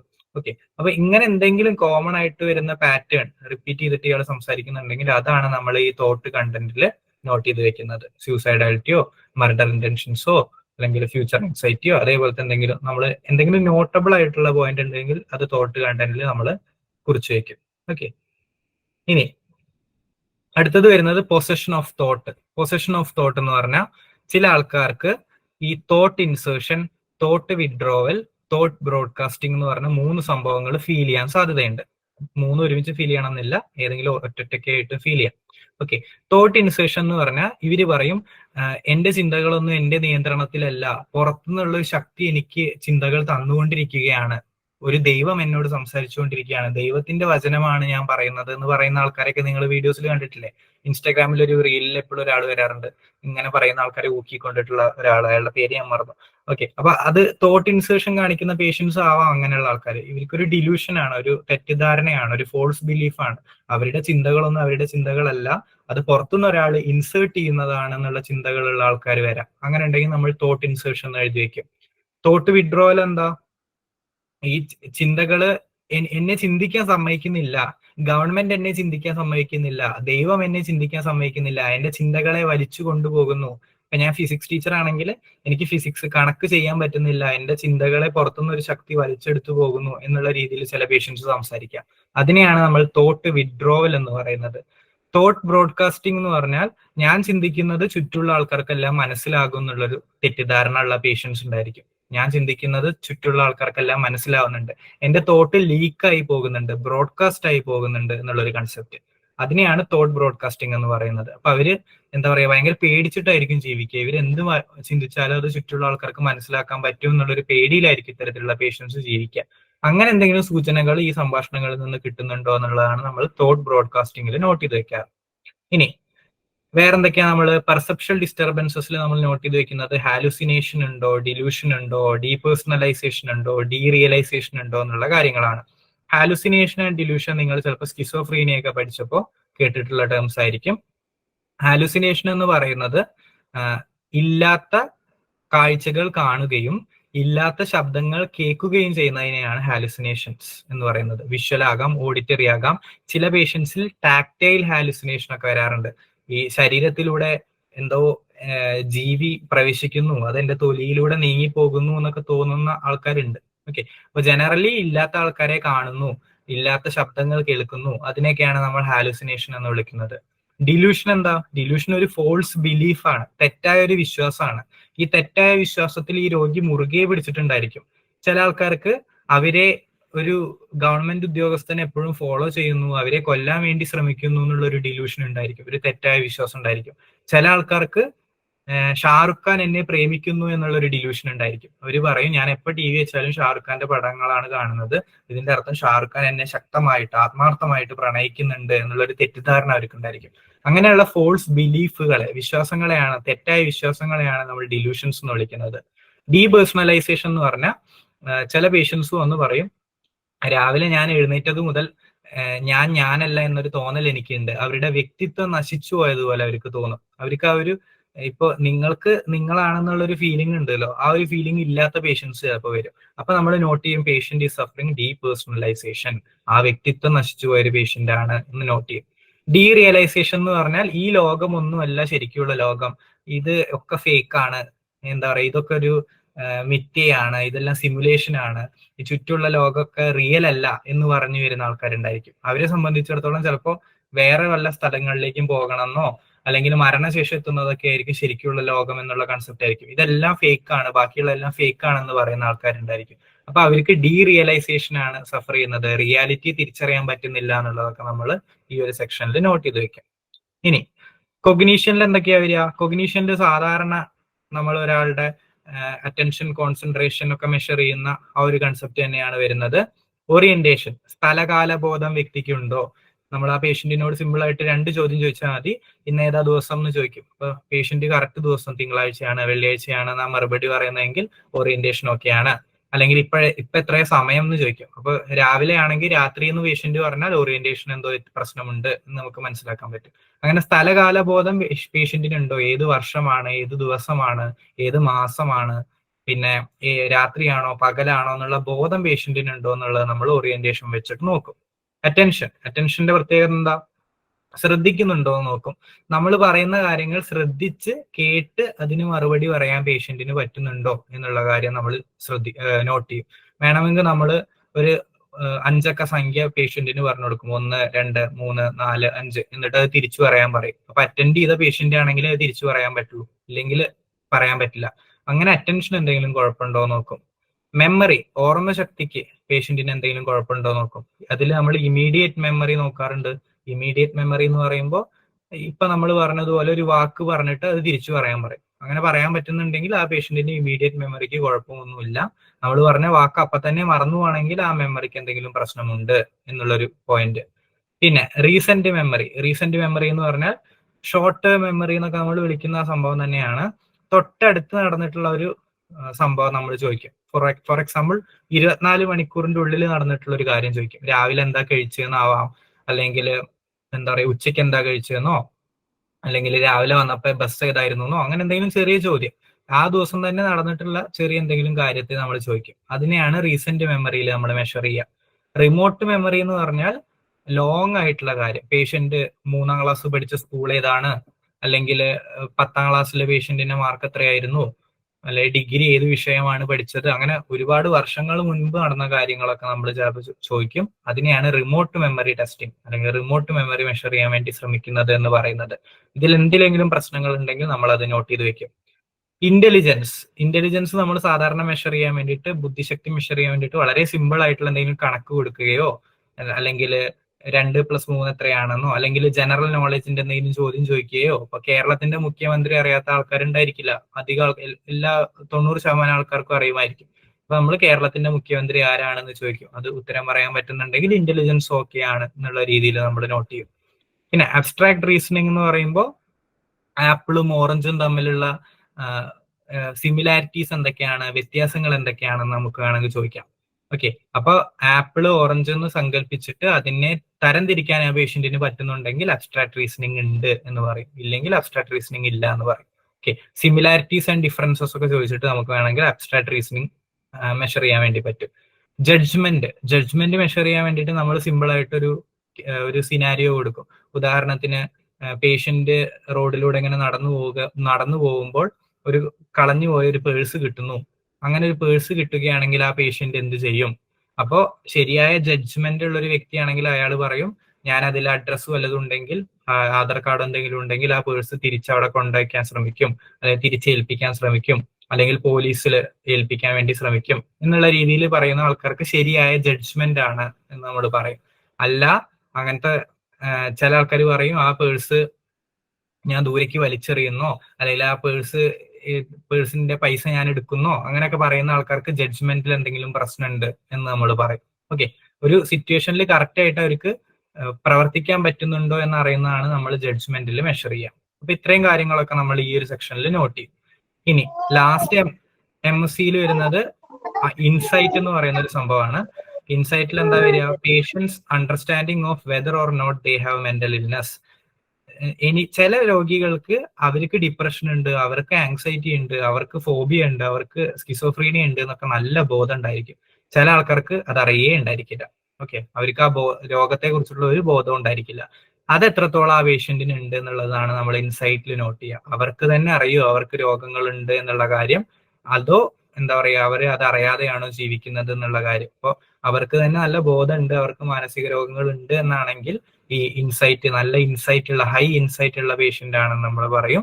അവർക്ക് പ്രത്യേകിച്ച് ബോധമൊന്നും ഇല്ല, അവര് രോഗമുണ്ടെന്ന് അംഗീകരിക്കുന്നില്ലെങ്കിൽ ലോ ഇൻസൈറ്റ് ഉള്ള പേഷ്യന്റ് ആണെന്ന് നമ്മൾ പറയും. ഓക്കെ, അപ്പോൾ ഇത്രയും കാര്യങ്ങളാണ് MSCയിൽ നമ്മൾ സാധാരണയായിട്ട് മെഷർ ചെയ്യുന്നത്. എന്തെങ്കിലും കൺസെപ്റ്റിലോ സെക്ഷനിലോ ഡൗട്ട് ഉണ്ടെങ്കിൽ ചോദിച്ചോളൂ. ഡീപേഴ്സണലൈസേഷൻ ഒന്നുകൂടി പറയൂ. ഡീപേഴ്സണലൈസേഷൻ പറയാം. പേഴ്സണലൈസേഷൻ എന്ന് പറഞ്ഞാൽ എന്താ? വ്യക്തി രൂപീകരണം എന്നൊക്കെ നമ്മൾ പറയില്ലേ? അല്ലെങ്കിൽ നിങ്ങൾക്കൊരു ഇന്റഗ്രേറ്റഡ് ആയിട്ടുള്ള സെൽഫ് കൺസെപ്റ്റ് ഉണ്ട് അല്ലെ? ആ സെൽഫ് കൺസെപ്റ്റ് നിങ്ങൾക്ക് ഓർമ്മ വെച്ച കാലം മുതൽ നിങ്ങൾ മരിക്കുന്നത് വരെ കണ്ടിന്യൂറ്റിയിൽ സഞ്ചരിക്കുന്നതാണ്. എവിടെയെങ്കിലും ബ്രേക്ക് ഉണ്ടോ? ഇല്ല. കറക്റ്റ് ഒരു സ്റ്റെപ്പിൽ നിന്ന് ഒരു സ്റ്റെപ്പ്. 3ാം ക്ലാസ്സിൽ നിന്നാണ് നിങ്ങൾക്ക് ഫസ്റ്റത്തെ ഓർമ്മ വരുന്നതെങ്കിൽ അതിൽ നിന്ന് നിങ്ങൾ മരിക്കുന്ന പോയിന്റ് വരെ എങ്ങനെയാണ് കറക്റ്റ് നിങ്ങൾ ഇങ്ങനെ നിങ്ങളുടെ സെൽഫ് ഡെവലപ്പ് ആയതെന്ന് ഏകദേശം ഒരു ധാരണ നിങ്ങൾക്ക് ഉണ്ടാവും. ഓക്കെ, ചില രോഗികൾക്ക് അത് ഉണ്ടാവില്ല. ഓരോ ദിവസം അവർ എണീക്കുമ്പോൾ ഒരു വ്യത്യസ്ത വ്യക്തിയാണ് ഞാൻ എന്നൊരു തോന്നലായിരിക്കും ഉണ്ടാവുക.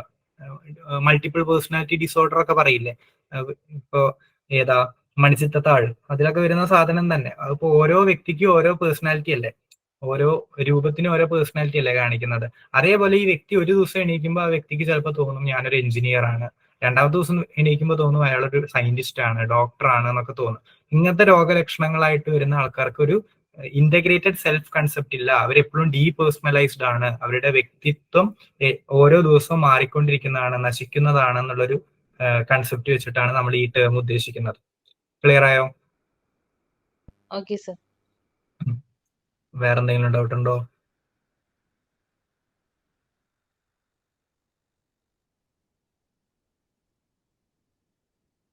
ഓക്കെ, എല്ലാം ക്ലിയർ ആണെന്ന് വിശ്വസിക്കുന്നു.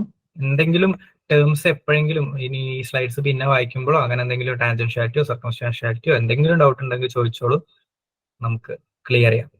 ഓക്കെ, ഇനി MSc പഠിച്ച സ്ഥിതിക്ക് MMSc പഠിക്കാൻ നിങ്ങൾക്ക് എളുപ്പമാണ്, സിമ്പിൾ ആണ്. MMSc എന്ന് പറഞ്ഞാൽ mini mental state examination. Status examination അല്ല, സ്റ്റേറ്റ് എക്സാമിനേഷൻ. അതായത് മെന്റൽ സ്റ്റാറ്റസ് എക്സാമിനേഷൻ. ചോദിച്ചോളൂ, എന്തെങ്കിലും ഡൗട്ട് ഉണ്ടോ? ഇല്ല, ഓക്കെ. മെന്റൽ സ്റ്റാറ്റസ് എക്സാമിനേഷൻ ഞാൻ പറഞ്ഞ പോലെ ഇത്രയും സെക്ഷൻസ് നമ്മൾ പഠിച്ചിട്ട് അല്ലെങ്കിൽ അതൊരു പേഷ്യന്റ് ആയിട്ട് സംസാരിച്ചിട്ട് മനസ്സിലാക്കി എടുക്കുമ്പോൾ ഏകദേശം 45 മിനിറ്റ് ടു 1 hour ഒക്കെ സമയം എടുക്കും ഇത് തീരാൻ, MSc തീരാൻ. ഓക്കെ, ഒരുപാട് ആസ്പെക്റ്റുകൾ നമ്മൾ അതിലൂടെ മനസ്സിലാക്കി എടുക്കാൻ ശ്രമിക്കുന്നത് കൊണ്ട് ടൈം കൺസ്യൂമിംഗ് ആണ്. Okay, mini mental state examination ഇത്ര ടൈം കൺസ്യൂമിംഗ് അല്ല, അതൊരു 10 to 15 മിനിറ്റ് ടൈം എടുക്കുള്ളൂ. ഒരു ചെറിയ വേർഷൻ ആണ് ഈ മിനി മെന്റൽ സ്റ്റേറ്റ് എക്സാമിനേഷൻ എന്ന് പറയുന്നത്. പക്ഷെ ഇവിടെ ശ്രദ്ധിക്കേണ്ട പോയിന്റ്, ഇത് കൊഗ്നിറ്റീവ് ആയിട്ടുള്ള കാര്യങ്ങളെ മാത്രമേ കാണിക്കുള്ളൂ. ഏത് കൊഗ്നിറ്റീവ് ആയിട്ടുള്ള കാര്യങ്ങൾ എന്ന് പറഞ്ഞാൽ ഈ MScയിലുള്ള ഈ ഒരൊറ്റ സെക്ഷൻ ഇല്ലേ, കൊഗ്നിഷൻ എന്ന് പറയുന്ന ഒരു സെക്ഷൻ, അതിന്റെ ക്വസ്റ്റ്യൻസ് മാത്രമേ മിനി MMScയിൽ അല്ലെങ്കിൽ മിനി മെന്റൽ സ്റ്റേറ്റ് എക്സാമിനേഷനിൽ ഉണ്ടാവുള്ളൂ. ഈ MScയിൽ നിന്ന് കിട്ടുന്ന അത്ര വൈഡ് ആയിട്ടുള്ള ഒരു എന്താ പറയുക ഇൻഫർമേഷൻ നമുക്ക് മിനി MScയിൽ നിന്ന് കിട്ടില്ല. സോ MScയുടെ ഒരു റിപ്ലേസ്മെന്റ് ആയിട്ട് ഉപയോഗിക്കാൻ പറ്റില്ല. എന്നാലും ഇതിന് ഇതിൻ്റെതായിട്ടുള്ള പ്രാക്ടിക്കൽ അപ്ലിക്കേഷൻസ് ഉണ്ട്. അതെന്തൊക്കെയാണെന്ന് ഞാൻ പറഞ്ഞുതരാം. സോ കൊഗ്നിറ്റീവ് ആസ്പെക്റ്റിലാണ് ഫോക്കസ് ചെയ്യുന്നത് എന്നുള്ള പോയിന്റ് നിങ്ങൾ നോട്ട് ചെയ്ത് വെക്കുക. കൊഗ്നിറ്റീവ് ആയിട്ടുള്ള അറ്റൻഷൻ, മെമ്മറി, കോൺസെൻട്രേഷൻ, ലാംഗ്വേജ് തുടങ്ങിയിട്ടുള്ള കാര്യങ്ങളിലൊക്കെയാണ് ഈ mini mental state examination focus ചെയ്യുന്നത്. പെട്ടെന്ന് തീരും, അതൊരു 10 to 15 മിനിറ്റിനുള്ളിൽ നമുക്ക് പേഷ്യന്റ് ആയിട്ട് സംസാരിച്ചിട്ട് മനസ്സിലാക്കി എടുക്കാൻ പറ്റുന്നതേ ഉള്ളൂ. ഈ വ്യക്തിയാണ് മിനി മെന്റൽ സ്റ്റേറ്റ് എക്സാമിനേഷൻ കണ്ടുപിടിച്ചത്. ഫോൾസ്റ്റീൻ എന്നാണ് ആ വ്യക്തിയുടെ പേര്. 1975 ഫോൾസ്റ്റീൻ എന്ന് പറഞ്ഞ ഒരു ഡോക്ടർ ആണെന്നാണ് എൻ്റെ ഓർമ്മ. ഡോക്ടറാണ് ഈ മിനി മെന്റൽ സ്റ്റേറ്റ് എക്സാമിനേഷൻ കണ്ടുപിടിച്ചത്. ഇത് സാധാരണ ഏതൊക്കെ രോഗങ്ങൾക്കാണ് ഉപയോഗിക്കാറ്? ഡിമെൻഷ്യ, ഓർമ്മക്കുറവോ, പാർക്കിൻസൺസ് ഡിസീസ്, അൽഷേമേഴ്സ് തുടങ്ങിയിട്ടുള്ള രോഗങ്ങളിലൊക്കെയാണല്ലോ കൊഗ്നിഷൻ നല്ല രീതിയിൽ ബാധിക്കുക. അറ്റൻഷൻ, കോൺസെൻട്രേഷൻ, മെമ്മറി ഒക്കെ പോകുന്നത് ഇത്തരത്തിലുള്ള രോഗങ്ങളിലാണല്ലോ. അപ്പൊ ഈ രോഗങ്ങളൊക്കെ ആയിട്ട് വരുന്ന ഒരു വ്യക്തിയാണെങ്കിൽ അവർക്ക് വലിയ MSc കൊടുത്തിട്ട് നമുക്ക് മനസ്സിലാക്കി എടുക്കേണ്ട ആവശ്യമില്ല. നമുക്കറിയാം ഇന്ന രോഗങ്ങളൊക്കെ ഉണ്ട് അവർക്ക്, അപ്പോൾ കൊഗ്നീഷനെയാണ് ബാധിക്കാൻ സാധ്യതയുള്ളത് എന്ന് മനസ്സിലാക്കിയിട്ട് ജസ്റ്റ് ഈ മിനി MSc മാത്രം നോക്കിയാൽ മതി, കൊഗ്നിറ്റീവ് ആസ്പെക്ട് മാത്രം മെഷർ ചെയ്താൽ മതി. അവിടെയാണ് ഇതിന്റെ പ്രാക്ടിക്കൽ അപ്ലിക്കേഷൻ വരുന്നത്, ഇത്തരത്തിലുള്ള മെമ്മറിനെയും തലച്ചോറിനെയൊക്കെ ബാധിക്കുന്ന അസുഖങ്ങളെ. ഇനി മിനി MScയുടെ പ്രത്യേകത എന്ന് പറയുന്നത് ചില സൈക്കോളജിക്കൽ ഡിസീസസിന്റെ പ്രോഗ്രസ് മെഷർ ചെയ്യാൻ വേണ്ടിയിട്ട് നമുക്ക് ഉപയോഗിക്കാം, MSc പോലെ തന്നെ. അതായത് ഡിപ്രഷനുള്ള ആൾക്കാർക്ക് അറ്റൻഷൻ, കോൺസെൻട്രേഷൻ, മെമ്മറി ഒക്കെ നല്ല പോലെ ബാധിക്കപ്പെടാൻ സാധ്യതയുണ്ട്. ഡിപ്രഷനുള്ള ഒരു വ്യക്തിക്ക് നല്ല രീതിയിൽ അറ്റൻഡ് ചെയ്യാൻ പറ്റണമെന്നില്ല, കാര്യങ്ങൾ ഓർമ്മയിൽ നിൽക്കണമെന്നില്ല. ഓക്കെ, അപ്പൊ ഡിപ്രഷനുള്ള ഒരു വ്യക്തിയുടെ കൊഗ്നീഷൻ മെഷർ ചെയ്യാൻ വേണ്ടിയിട്ട് നമുക്ക് മിനി മെന്റൽ സ്റ്റേറ്റ് എക്സാമിനേഷൻ ഉപയോഗിക്കാം.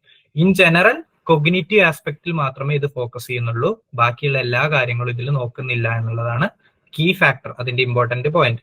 ഇനി it should not be confused with MSc. ഞാൻ പറഞ്ഞ പോയിന്റ് ഓർത്ത് വെക്കുക, മെന്റൽ സ്റ്റേറ്റ് എക്സാമിനേഷനേക്കാളും ചെറുതാണ്, കുറച്ച് സമയം എടുക്കുള്ളൂ എന്നുള്ളത് വെച്ചിട്ട് മെന്റൽ സ്റ്റേറ്റ് എക്സാമിനേഷൻ ഒരു റിപ്ലേസ്മെന്റ് അല്ല ഇത്. അതിൽ നിന്ന് കിട്ടുന്ന അത്രയും വാല്യുബിൾ ആയിട്ടുള്ള ഇൻഫർമേഷൻ മിനി MSc ഒന്നും ഒരിക്കലും കിട്ടില്ല. എന്താണ് ഫോക്കസ്? കൊഗ്നീഷനിലാണ്. കൊഗ്നീഷൻ മാത്രമേ നിങ്ങൾക്ക് ശ്രദ്ധിക്കേണ്ടൂ, അറ്റൻഷനും കോൺസെൻട്രേഷനും മെമ്മറിയും പോലത്തെ കാര്യങ്ങൾ മാത്രമേ നിങ്ങൾക്ക് അറിയണ്ടൂ എന്നുള്ളെങ്കിൽ മാത്രമേ ഈ മിനി മെന്റൽ സ്റ്റേറ്റ് എക്സാമിനേഷൻ ഒരു നല്ല ആൾട്ടർനേറ്റീവ് ആവുന്നുള്ളൂ. അല്ലെങ്കിൽ എപ്പോഴും മെന്റൽ സ്റ്റേറ്റ് എക്സാമിനേഷൻ തന്നെയാണ് നല്ലത്. ഓക്കെ, ആ ഒരു പോയിന്റും കൂടി ഓർത്ത് വെക്കാം. ഇനി ആ മിനി MSc ചെറുതായത് കൊണ്ട് തന്നെ അതിൽ ഇത്രയും കാര്യങ്ങളെ വരുന്നുള്ളൂ. ഇതെല്ലാം നമ്മളിപ്പോ പറഞ്ഞ കാര്യങ്ങൾ തന്നെയാണ്. ഓറിയന്റേഷൻ അല്ലെ, സ്ഥലകാല ബോധം ഞാൻ പറഞ്ഞില്ലേ, സമയം എത്രയാണ്, വർഷം ഏതാണ്, ദിവസം ഏതാണ്, ഇതേതാണ് സ്ഥലം തുടങ്ങിയ ചോദ്യങ്ങൾ മിനി MScയിൽ ചോദിക്കാം. രജിസ്ട്രേഷനിൽ എന്താ വരുന്നത്, നമ്മൾ പറയുന്ന കാര്യം അയാൾക്ക് രജിസ്റ്റർ ചെയ്യാൻ പറ്റുന്നുണ്ടോ തലയിൽ, അയാൾക്ക് ശ്രദ്ധിക്കാൻ പറ്റുന്നുണ്ടോ എന്ന് തന്നെയാണ് വരുന്നത്. ഒരു വേർഡ് നമ്മൾ പറഞ്ഞിട്ട് അത് റിപ്പീറ്റ് ചെയ്യാൻ, നമ്മൾ നേരത്തെ എക്സാമ്പിളിൽ പറഞ്ഞില്ലേ, അതേത് തന്നെയാണ് ഇവിടെ വരുന്നത്. ഒരു വേർഡ് സംസാരിച്ചിട്ട് അത് റിപ്പീറ്റ് ചെയ്യാൻ പറ്റുന്നുണ്ടോ എന്നുള്ളതായിരിക്കും രജിസ്ട്രേഷനിൽ നോക്കുന്നത്. അറ്റൻഷൻ ആൻഡ് കാൽക്കുലേഷനിൽ നമ്മൾ ചെറിയ കണക്കുകൾ എന്തെങ്കിലും ഇട്ട് കൊടുക്കും, പ്ലസ് ചെയ്യാനോ മൈനസ് ചെയ്യാനോ മൾട്ടിപ്ലൈ ചെയ്യാനോ ഒക്കെ പറ്റുന്നുണ്ടോ എന്ന് നോക്കും. ഓക്കെ, അപ്പൊ അഡീഷനും സബ്സ്ട്രാക്ഷനും ഒന്നും ചെയ്യാൻ പറ്റുന്നില്ലെങ്കിൽ ആ വ്യക്തിക്ക് തലച്ചോറിന് എന്തോ സാരമായിട്ട് ബാധിച്ചിട്ടുണ്ട് എന്ന് നമുക്ക് പെട്ടെന്ന് മനസ്സിലാക്കിയെടുക്കാൻ സാധിക്കും. റീകോൾ, ലോങ് ടേം മെമ്മറിയെ ടെസ്റ്റ് ചെയ്യുന്നത്, നമ്മൾ പറഞ്ഞ പോലെ തന്നെ പഠിച്ച സ്കൂൾ ഏതാണെന്നോ, ഈ ക്ലാസ്സിൽ ബെസ്റ്റ് ഫ്രണ്ട് ആരായിരുന്നു എന്നോ, അല്ലെങ്കിൽ 10 വർഷം മുന്നേ എവിടെയാണ് ജോലി ചെയ്തിരുന്നത് എന്നോ, അങ്ങനെ ലോങ് ടേം മെമ്മറിനെ ടെസ്റ്റ് ചെയ്യുന്ന ചോദ്യങ്ങളായിരിക്കും റീകോളിൽ വരിക. ലാംഗ്വേജിൽ എന്താ വരിക, ഒരു കാര്യം വായിക്കാൻ കൊടുക്കും, അത് നേരെ വായിക്കാൻ പറ്റുന്നുണ്ടോ ആ വ്യക്തിക്ക്. ചില രോഗങ്ങളുള്ള ആൾക്കാർക്ക് വായിക്കാൻ പറ്റില്ല, വായിക്കാനുള്ള എബിലിറ്റി നഷ്ടപ്പെടും. അപ്പൊ നേരെ വായിക്കാൻ പറ്റുന്നുണ്ടോ എന്ന് നോക്കും. അല്ലെങ്കിൽ നേരെ എഴുതാൻ പറ്റുന്നുണ്ടോ, റൈറ്റ് ചെയ്യാൻ പറ്റുന്നുണ്ടോ. ഈ വ്യക്തിക്ക് എഴുതാൻ അറിയുന്ന വ്യക്തിയായിരിക്കും, ഈ രോഗം കാരണം ചിലപ്പോൾ ആ വ്യക്തിയുടെ റൈറ്റിങ്ങിനെ അത് ബാധിച്ചിട്ടുണ്ടാവും, നേരെ എഴുതാൻ പറ്റുന്നില്ല. അൽഷൈമേഴ്സ് ഒക്കെ ഉള്ള ആൾക്കാർക്ക് ബേസിക് ഫങ്ഷൻസ് ഒക്കെ നഷ്ടപ്പെടാം. അപ്പൊ റൈറ്റ് ചെയ്യാൻ പറ്റുന്നുണ്ടോ എന്നൊക്കെ മിനി MScയിൽ നോക്കും. പിന്നെ കോപ്പിങ്ങിൽ എന്തെങ്കിലും ഒരു ഷേപ്പ് വരച്ചെടുക്കും, ഒരു ട്രയാങ്കിളോ സർക്കിളോ അങ്ങനെ എന്തെങ്കിലും, എന്നിട്ട് ആ ഷേപ്പ് അതേപോലെ തന്നെ കോപ്പി ചെയ്യാൻ വേണ്ടി പറയും. ഇപ്പൊ സാധാരണ ഒരു നോർമൽ കോഗ്നിറ്റീവ് ഫംഗ്ഷനിങ് ഉള്ള വ്യക്തിയാണെങ്കിൽ അത് കണ്ട് മനസ്സിലാക്കിയിട്ട് ഈസി ആയിട്ട് അതിനെ വരയ്ക്കാൻ പറ്റും. ഇതേപോലത്തെ രോഗങ്ങളുള്ള വല്ല വ്യക്തിയാണെങ്കിൽ, കോഗ്നിറ്റീവ് ആയിട്ടുള്ള ഡീജനറേറ്റീവ് ആയിട്ടുള്ള രോഗങ്ങളുള്ള വല്ല വ്യക്തികളാണെങ്കിൽ അവർക്ക് വരയ്ക്കാൻ ബുദ്ധിമുട്ടായിരിക്കും. അപ്പോൾ വളരെ ബേസിക് ആയിട്ട് കോഗ്നിറ്റീവ് ആയിട്ടുള്ള ആസ്പെക്ട് മാത്രം മെഷർ ചെയ്യുന്ന ടെസ്റ്റാണ് mini mental state examination. Okay, ഇനി ഡൗട്ട് എന്തെങ്കിലും ഉണ്ടെങ്കിൽ ചോദിച്ചോളൂ.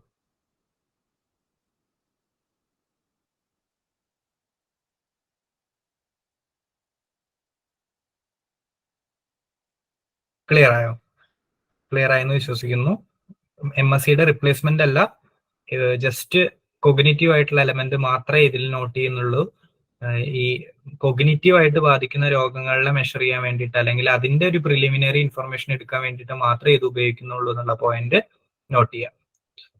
ക്ലിയർ ആയെങ്കിൽ നമുക്ക് ക്വസ്റ്റ്യൻസ് ഡിസ്കസ് ചെയ്തിട്ട് എൻഡ് ചെയ്യാം. ഓക്കെ, ആദ്യത്തെ ചോദ്യം, term for various Sufi orders. സൂഫിസത്തിൽ ഒരുപാട് ഓർഡേഴ്സ് വരുന്നുണ്ട് എന്ന് പറഞ്ഞു, അതിന് കൊടുത്തിരിക്കുന്ന പേരെന്തായിരുന്നു? Option A. യെസ്, സിൽസില എന്നുള്ള പേരായിരുന്നു നമ്മൾ കൊടുത്തിരുന്നത്. ഈ പേരൊക്കെ സൂഫിസത്തിൽ വരുന്ന ടേംസ് ആണ്. അതൊക്കെ എന്താണ് ഉദ്ദേശിക്കുന്നത് എന്നുള്ളത് സ്ലൈഡിൽ പോയാൽ കാണാം, ജസ്റ്റ് ഒന്ന് നോട്ട് ചെയ്യാം അതൊക്കെ. ഓക്കെ, ഇപ്പൊ സൂഫി ഓർഡേഴ്സിനെ വിളിക്കുന്നത് സിൽസില എന്നുള്ളതാണ് ഉത്തരം വരുന്നത്. ഇതിന് ഓപ്ഷൻസ് ഇല്ല, പക്ഷെ എളുപ്പമുള്ള ക്വസ്റ്റ്യൻ ആണ്. Concept of duality in Taoism is, നമ്മൾ പറഞ്ഞില്ലേ ഒരു ബാലൻസ് ഹാർമണിയാണ് താവോയിസത്തിൽ വരുന്നത്. അപ്പൊ എല്ലാം രണ്ടെണ്ണം. അതെ, yin and yang, yin yang എന്ന് പറയുന്ന കൺസെപ്റ്റ്, ഇൻ ആൻഡ് യാങ് എന്നുള്ള കൺസെപ്റ്റ് ആണ് അവരുടെ duality concept. Which of the following is not a component of the MSc? നമ്മൾ പറഞ്ഞു പ്രസന്റ് കണ്ടീഷൻ മാത്രമേ നമ്മൾ MScയിൽ നോക്കുള്ളൂ. അയാളുടെ ഫാമിലിയുടെ ഹിസ്റ്ററി, അയാളുടെ പാസ്റ്റിലുള്ള ഹിസ്റ്ററി ഒന്നും നോക്കില്ല. ഒരു പ്രിലിമിനറി ഡയഗ്നോസിസ് മാത്രമാണ്. അതുകൊണ്ട് മെഡിക്കൽ ഹിസ്റ്ററിയുടെ ആവശ്യം അവിടെ വരുന്നില്ല. സോ മെഡിക്കൽ ഹിസ്റ്ററി ആണ് കോമ്പണന്റ് അല്ലാത്തത്. A patient is asked about their mood, but instead starts talking about a childhood memory that has nothing to do with their current emotion. ഇതിന് എന്ത് വിളിക്കും? Tangentiality. സർക്കംസ്റ്റാൻഷ്യാലിറ്റി ആണോ tangentiality ആണോ ഉറപ്പിച്ചേ? Option B. കാരണം എന്താ?